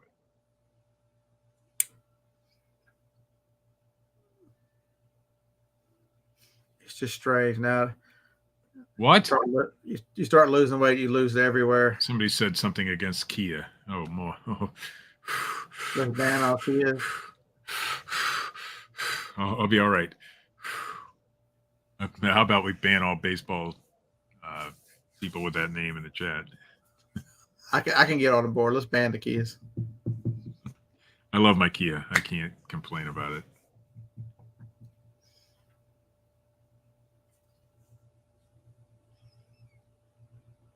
Use images for specs info for your listings. You mean like a image of a description? Like you just do a screenshot of a description or something? Obviously a search engine's not going to see that the same way you do. They're not going to see the words in that. So Mark asked, why do people use USPS boxes? There are a lot of times it is cheaper with priority based on distance. I sold something yesterday. It was a set of the slim disc with CDs in it. There was 30, so it was kind of heavy.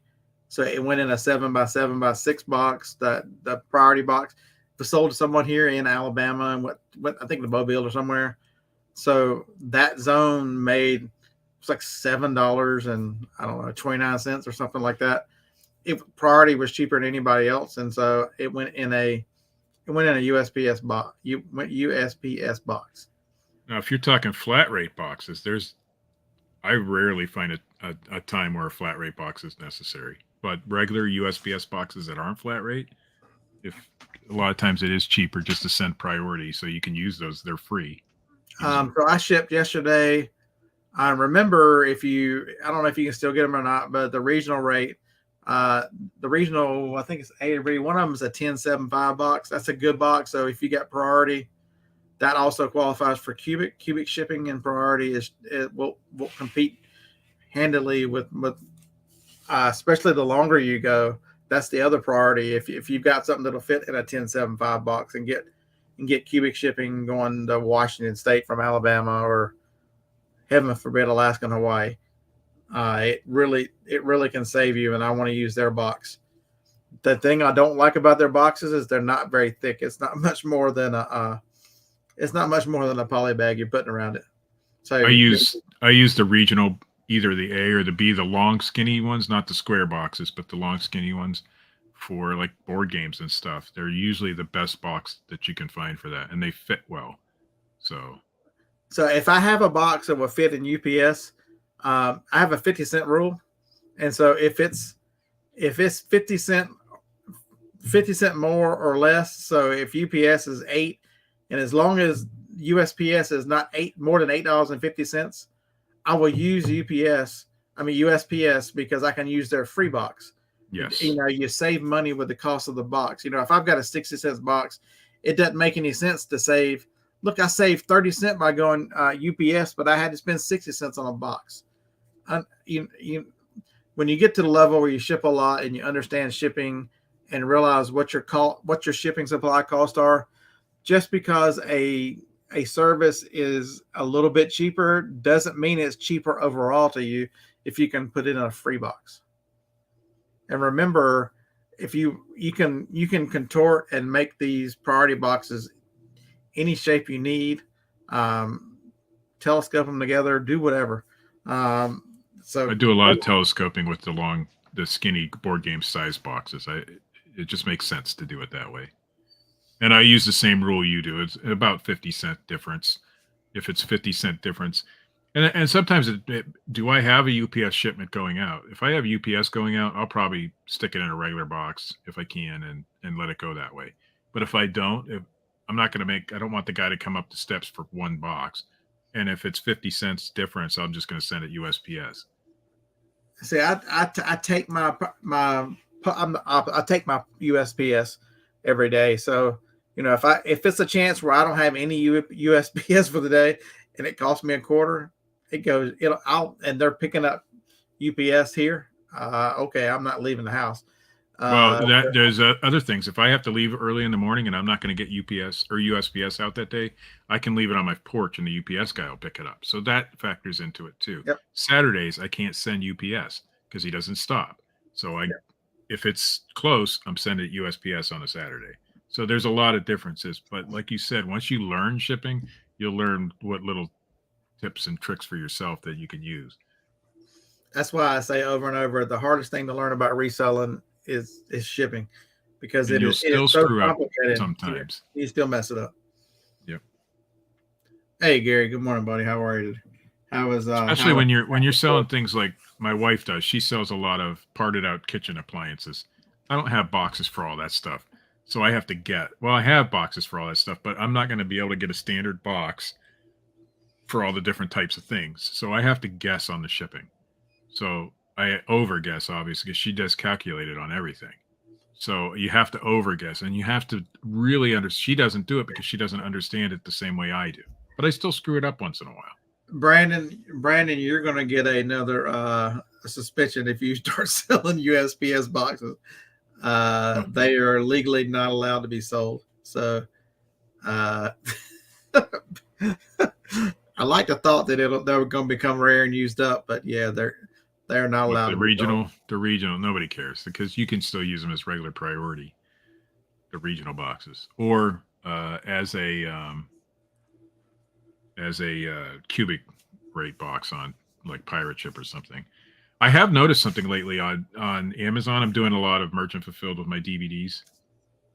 UPS is competitive with media mail rates. It's crazy. They have been. So yesterday, I had like 8 items that would have been first class that UPS beat with the discount so I've noticed too, as the fourth quarter came, that discount kind of shrank. But now that we're walking away from the first quarter, that discount is strong again, and I'm selling. There was a DVD the other day that I could have sent out UPS for $3.65. That's cheaper than first class and competitive with media mail. That is crazy. Yeah, and I'm guessing that Pirate Ship is going to have similar types of rates. I had one that did beat it because it was media mail is $3.65 for me for under a pound, and UPS was like $3.61. They beat it by 4 cents. Yeah, it might have been something like that. Yeah. Well, yeah. Obviously, we have the pickups so that we can do it right from the door, and it makes much more sense to do it that way, and it's going to get to the consumer faster. So again, even if you're using that 50-cent rule, even if it was 50 cents more, it might be smarter to send it the UPS route. That's another consideration too, is especially when using Amazon. When you click the select down to see the other, it'll tell you when it's going to get to the customer. And so based on the prices, if it says parcel is only a day or so around it, I'll take the parcel, but I'll pay a little bit extra if parcel is going to be 3 or 4 days, or media mail is the only exception. If they buy a DVD, they get media mail, or they buy a book, they get media. Unless somebody buys a $175 book, then they can get it's going to them as fast as I get it.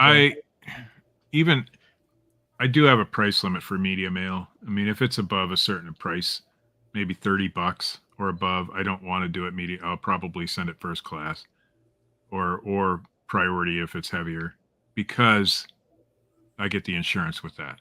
So Brandon, that is a discounted rate based on that Amazon has It's not any kind of rate that every now and then when you're selling an item merchant fulfill, it'll come up and say UPS discount. It says Amazon preferred UPS discount, and they'll give you they'll mark the rate down. I probably should have made that clear when we first started talking about it, but yeah, it's an Amazon only thing, and it's a deal they have with UPS. Now, Pirate Ship probably has pretty decent rates too, but I don't use it as much as like Scott does for all his eBay stuff. I don't. I use eBay shipping, but you're probably going to save money. If you're out to save money, you probably ought to look into Pirate Ship as well for your eBay stuff. Margaret, I don't know who you watch. I don't watch a lot of them, but yeah, understand that just because somebody can turn on a camera and make a YouTube and tell you they resell doesn't mean that you double check what I tell you. Don't trust what I say is the gospel. You know, I could tell you something wrong as anybody, or I could have the wrong way of doing things. I try not to, and if I do, I'll admit to it. But you know, shipping is so complicated that unless you've got so much experience shipping every freaking thing and understand, you know, most people are not detailed enough to understand that I can buy boxes. If only somebody had a 5% discount down below that I could use Bearded as a code to get boxes 5% cheaper, and that these boxes would save me money to ship on them instead of using. Not everybody can think down through it because they just want to ship it. Oh my God, look, they're going to take it to the post office, have them pay for it, and bitch about shipping when they could have saved 35, 40. And not only that, they could have saved money even further if they'd have put it in the right box. You know, the details, people do not, you know, they're just wanting to have it done. I want to be as efficient as I can be and make as much money as I can. That means if I can save $0.25 per box and I'm shipping 150 this week, that adds up. That adds up quick over 52 weeks a year. The thing about shipping and people using eBay boxes exclusively as YouTubers is a lot of YouTubers think about YouTube first. And so for them, it doesn't matter as much.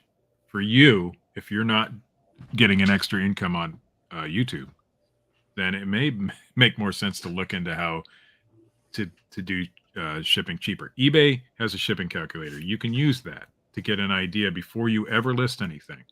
Now, you don't necessarily have to have the box on hand at that time to use that calculator, but you can get a good general idea.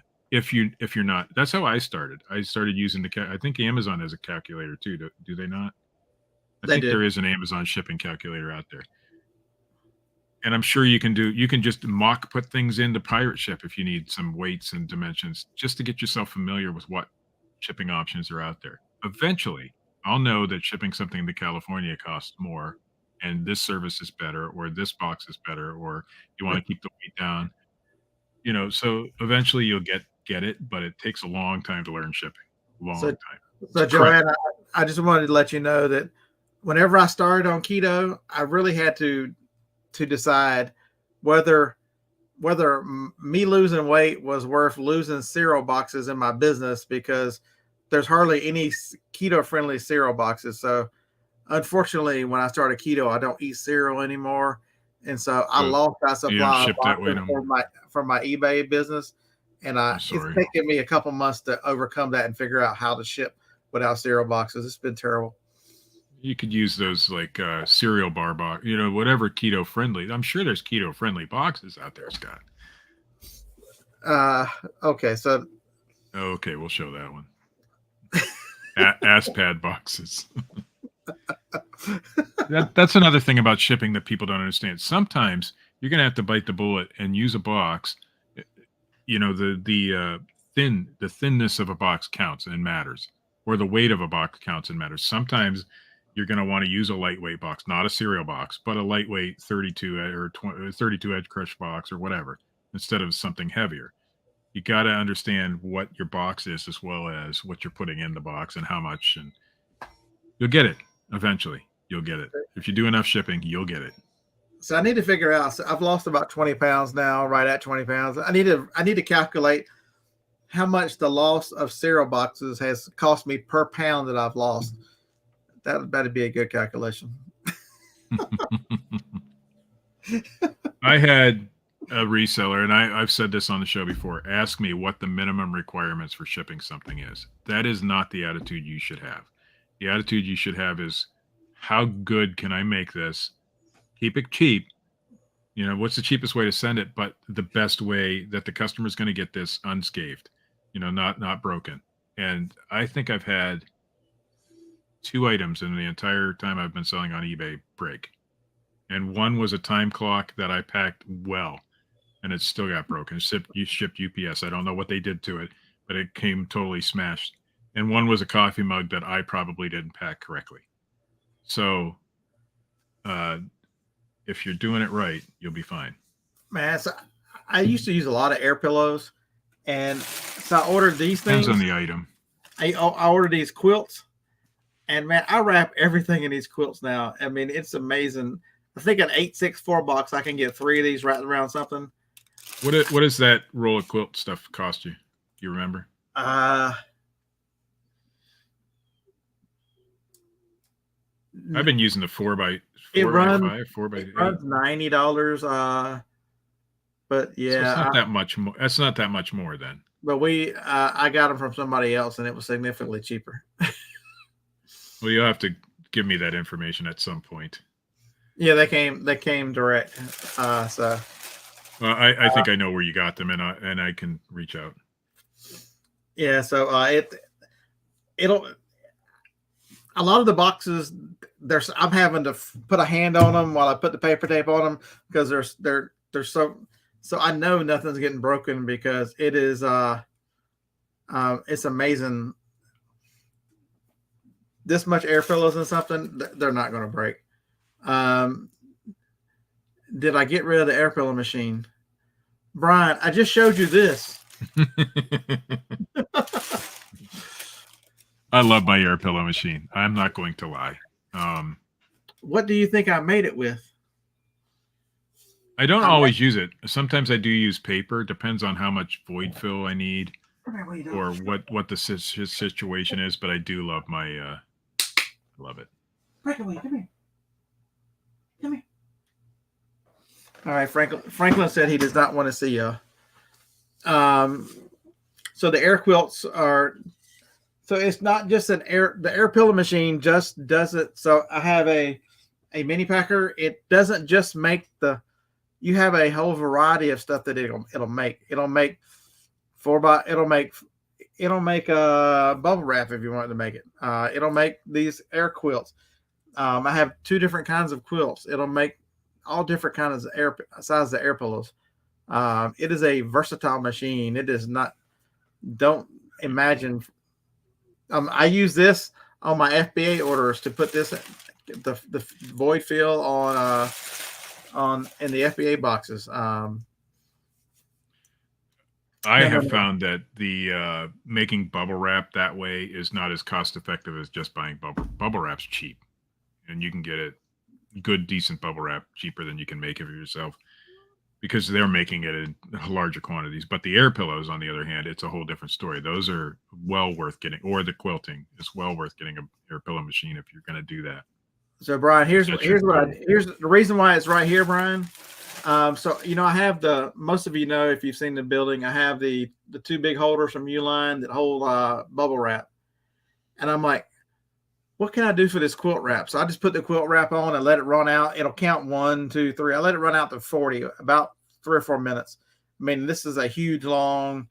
I took it and I rolled it up and rolled it up, and then I slid it on the bubble wrap holder. So I have the quilts made up now on a bubble. I'm going to put the 4x8s and the others on the other side. I just hadn't done it yet. So it makes it easier. I don't have to keep turning the machine on. I'll just roll a bunch of it out and then roll it up and put it on the. So I've got bubble wrap and air quilts, and I'm going to put air pillows. So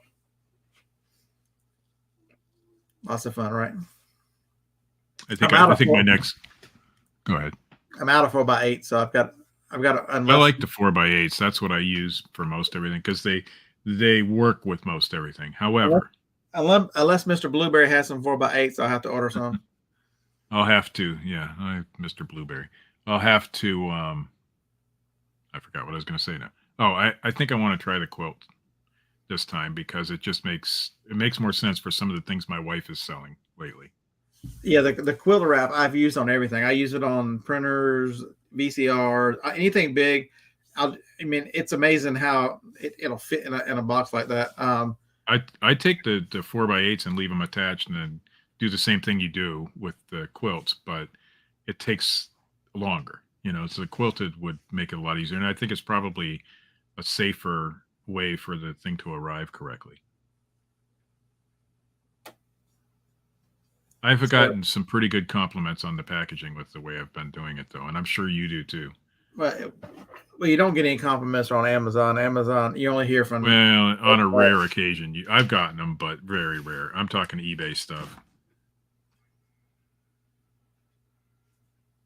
Lag sends his stuff out wrapped in 2-ply toilet paper. Hey, whatever works for you, Lag. I'm not going to argue with you.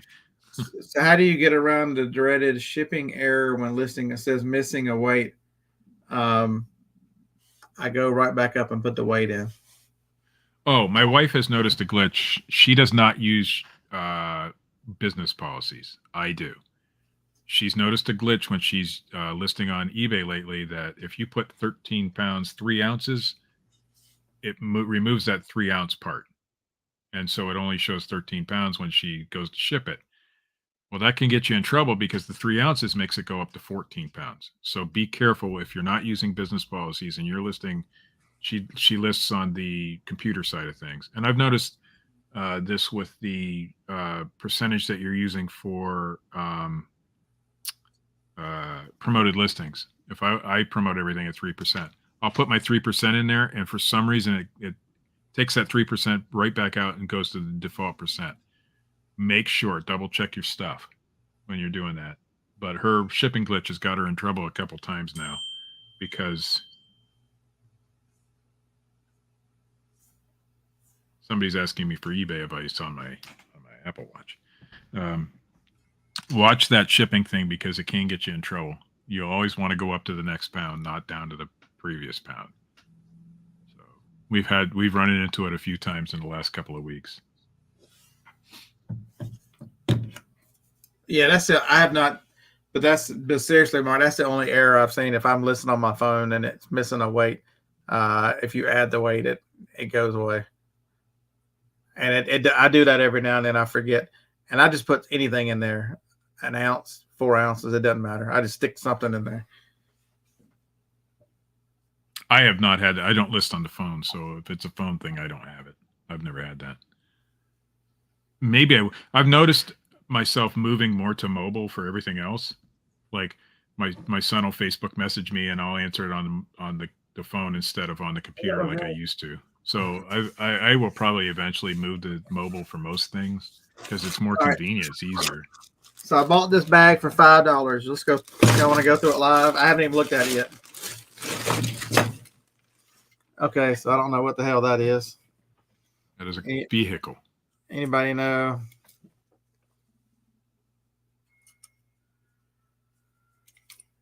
Hard to read. Crazy Wheels from Hong Kong. It's got to be old from Hong Kong, right? Yeah, Hong Kong. What was early '90s something? All right, so it's got. I have to look it up. All right, what about this one? Are they red lines? I can't tell. Yeah, it's a red line. Yeah, some of those are big money. I don't know enough about them, but Hong Kong, anything made in Hong Kong, I look up every single time. Every single time. So that's red line number 1. There's red line number 2. I looked in the bag and I'm like, oh my God, these are red lines. Well, you said you paid $5 for this bag? Yeah, I'm like, what do you want for the whole bag? He said, can't go wrong. He said this. I'd Google lens them just to get the names of them, and then I'll look them up on eBay. There's the next red line. This little red guy here. They're not in great shape, but they're red lines, right? Worst case scenario, you could sell them in a lot, if they're not worth it individually. There's the white Mustang. It's the red line. Does it come with the hair that's stuck in the wheels? Yeah, I'll sell them the hair. There's a little yellow one. It's a red line. I'm trying to make it where you can see the wheels, a little red line on them, but it's hard. Hard to see, yeah.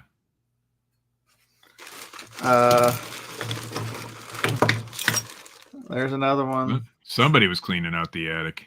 If you get the bus with the surfboard on top, then you can retire tomorrow. But other than that. So this one, I don't know what it was. It says it looks like it's Matchbox. I'm gonna look up that crazy wheeled one. That one was Matchbox. All right, here's another red line, the little reg out. I know that some of these too, I gotta look at colors. The colors matter. That one I've seen that guy before. I know it's worth a few bucks. I mean, did I lose money at $5? There's another. These are all red lines. That's another one. Let's see. The condition is terrible, but so I don't know what this one is. This is a.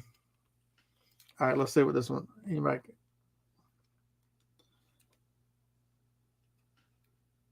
It's another match. That's another Matchbox of some sort. All right, there's the van, a red line van.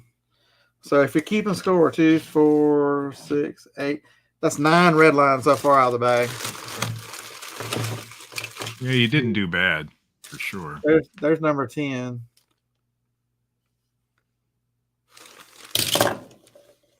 And this is the cop car, red line number 11. I mean, they're banged up, but still, 11 red lines for $5. Well, it's 50 or 48 cents or something a piece. A-Team van. Ooh, that would be cool if you have that. I think there is an A-Team van from the 80s that Hot Wheels made. No, it's that van. It's just got a bunch of flames on it. It's black, but they'd have to be repaired or whatever. But there's guys out there that'll restore these, and so there's value in them no matter what the condition. And like the worst case scenario, you can lot them up and sell them for whatever, a lot of, Or I'll run them to the auction. They do pretty decent.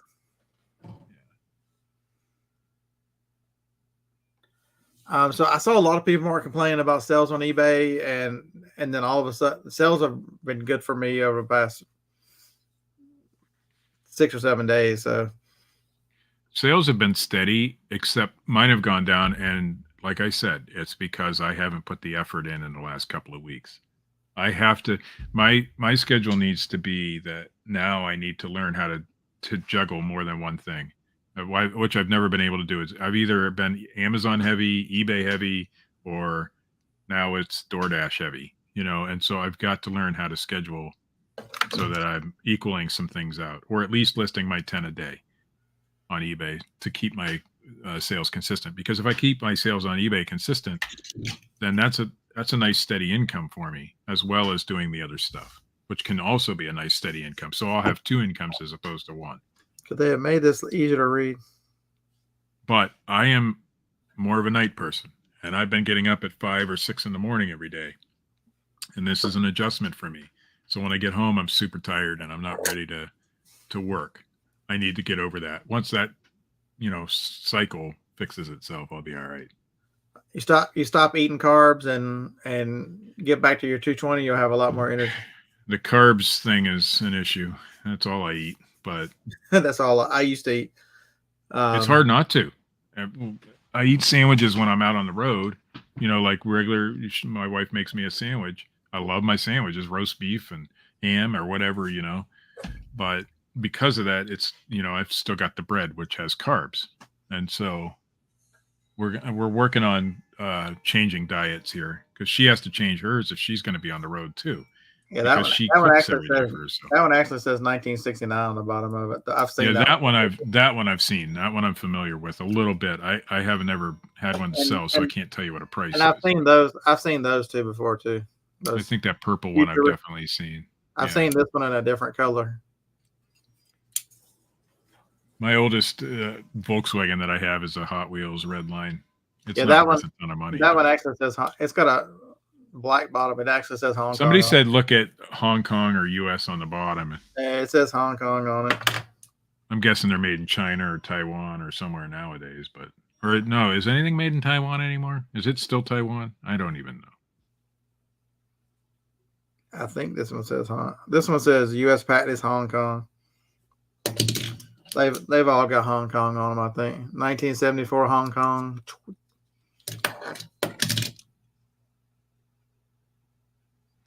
Hong Kong does not necessarily make something valuable. What it does is tell you that it's a certain age or older.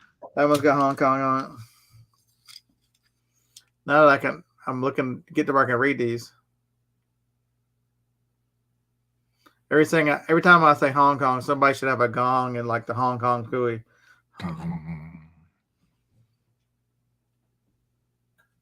Can't read that one. It reflects too bad. Taiwan, yeah, Taiwan, I guess, is more the heavyweight money. Electronics industry nowadays. Hong Kong.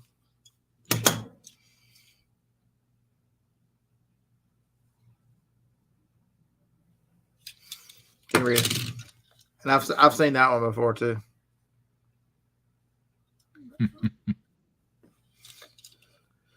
All right. Anybody got any final words before? Yes, I do. The reason my wife makes me sandwiches is because she knows that I wouldn't.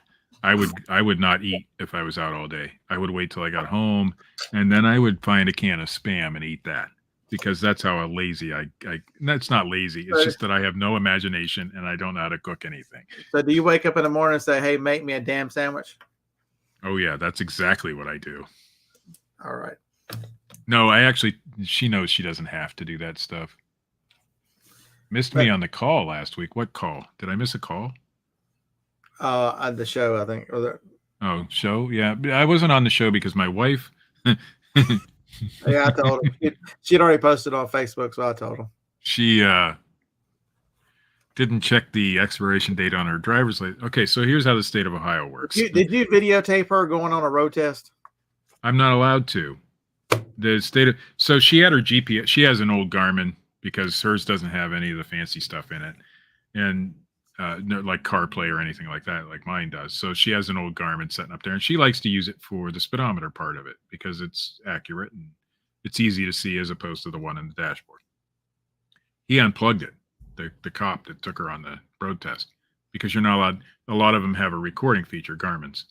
And he said it doesn't matter which Garmin she had in there, you have to unplug them because of that, in case. You're not allowed to record that. So no. And I wasn't allowed to go with her, obviously. But she got a couple of check marks, She did a couple things wrong. But minor stuff, like too short of a turn, you go over the line or something. Nothing bad. She passed on her first try, so she was good. But she let it expire. In Ohio, if you let it expire more than 6 months, she was 6 months and 2 weeks. One extra day, if you let it expire, you got to go through the entire process all over again. You have to get a learner's permit, then you have to take your driving test. Well, you have to take the permit test, which you can do online nowadays, but they videotape you when you do it, so they know it's you. Yeah, this is a good one. I gotta get it updated today and get it listed. I can see myself. It's a 51 Drive Smart. I can see the lag too. I've not had good luck with the lower end lifetime map Garmin's lately. It seems like the sales on those have become a lot slower, but the stuff that's higher end with the cameras or the bigger the screen, the better. Those I've had luck with, but the lower end stuff, not as much. Maybe anymore. I'll use this one tomorrow. There used to be a time where you could get $25 minimum for any Garmin. Those days I think are over now. Did they make her for parallel any Garmin with lifetime maps?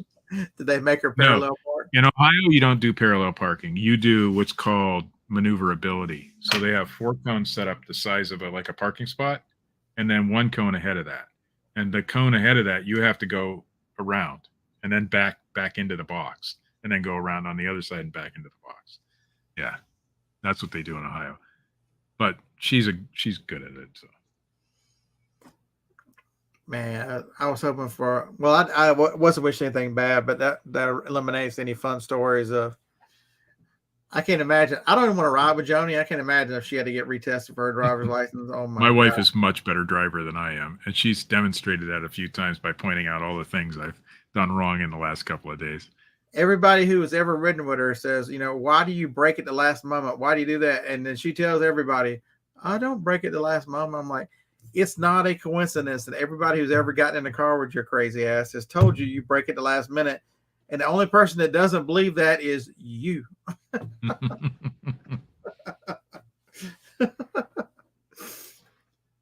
And y'all can quote me on that. I don't care.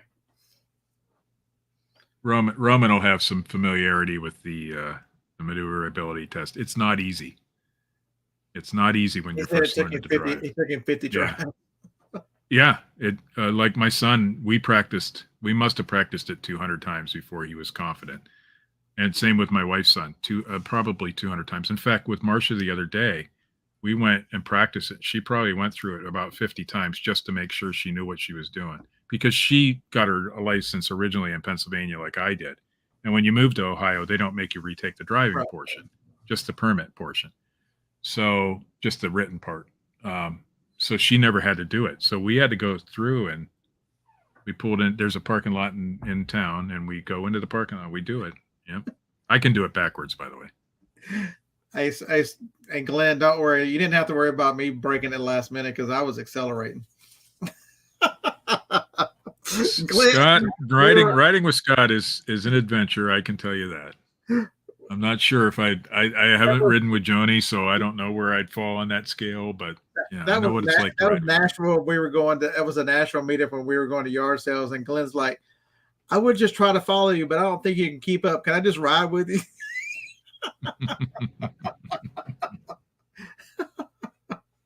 It's an adventure.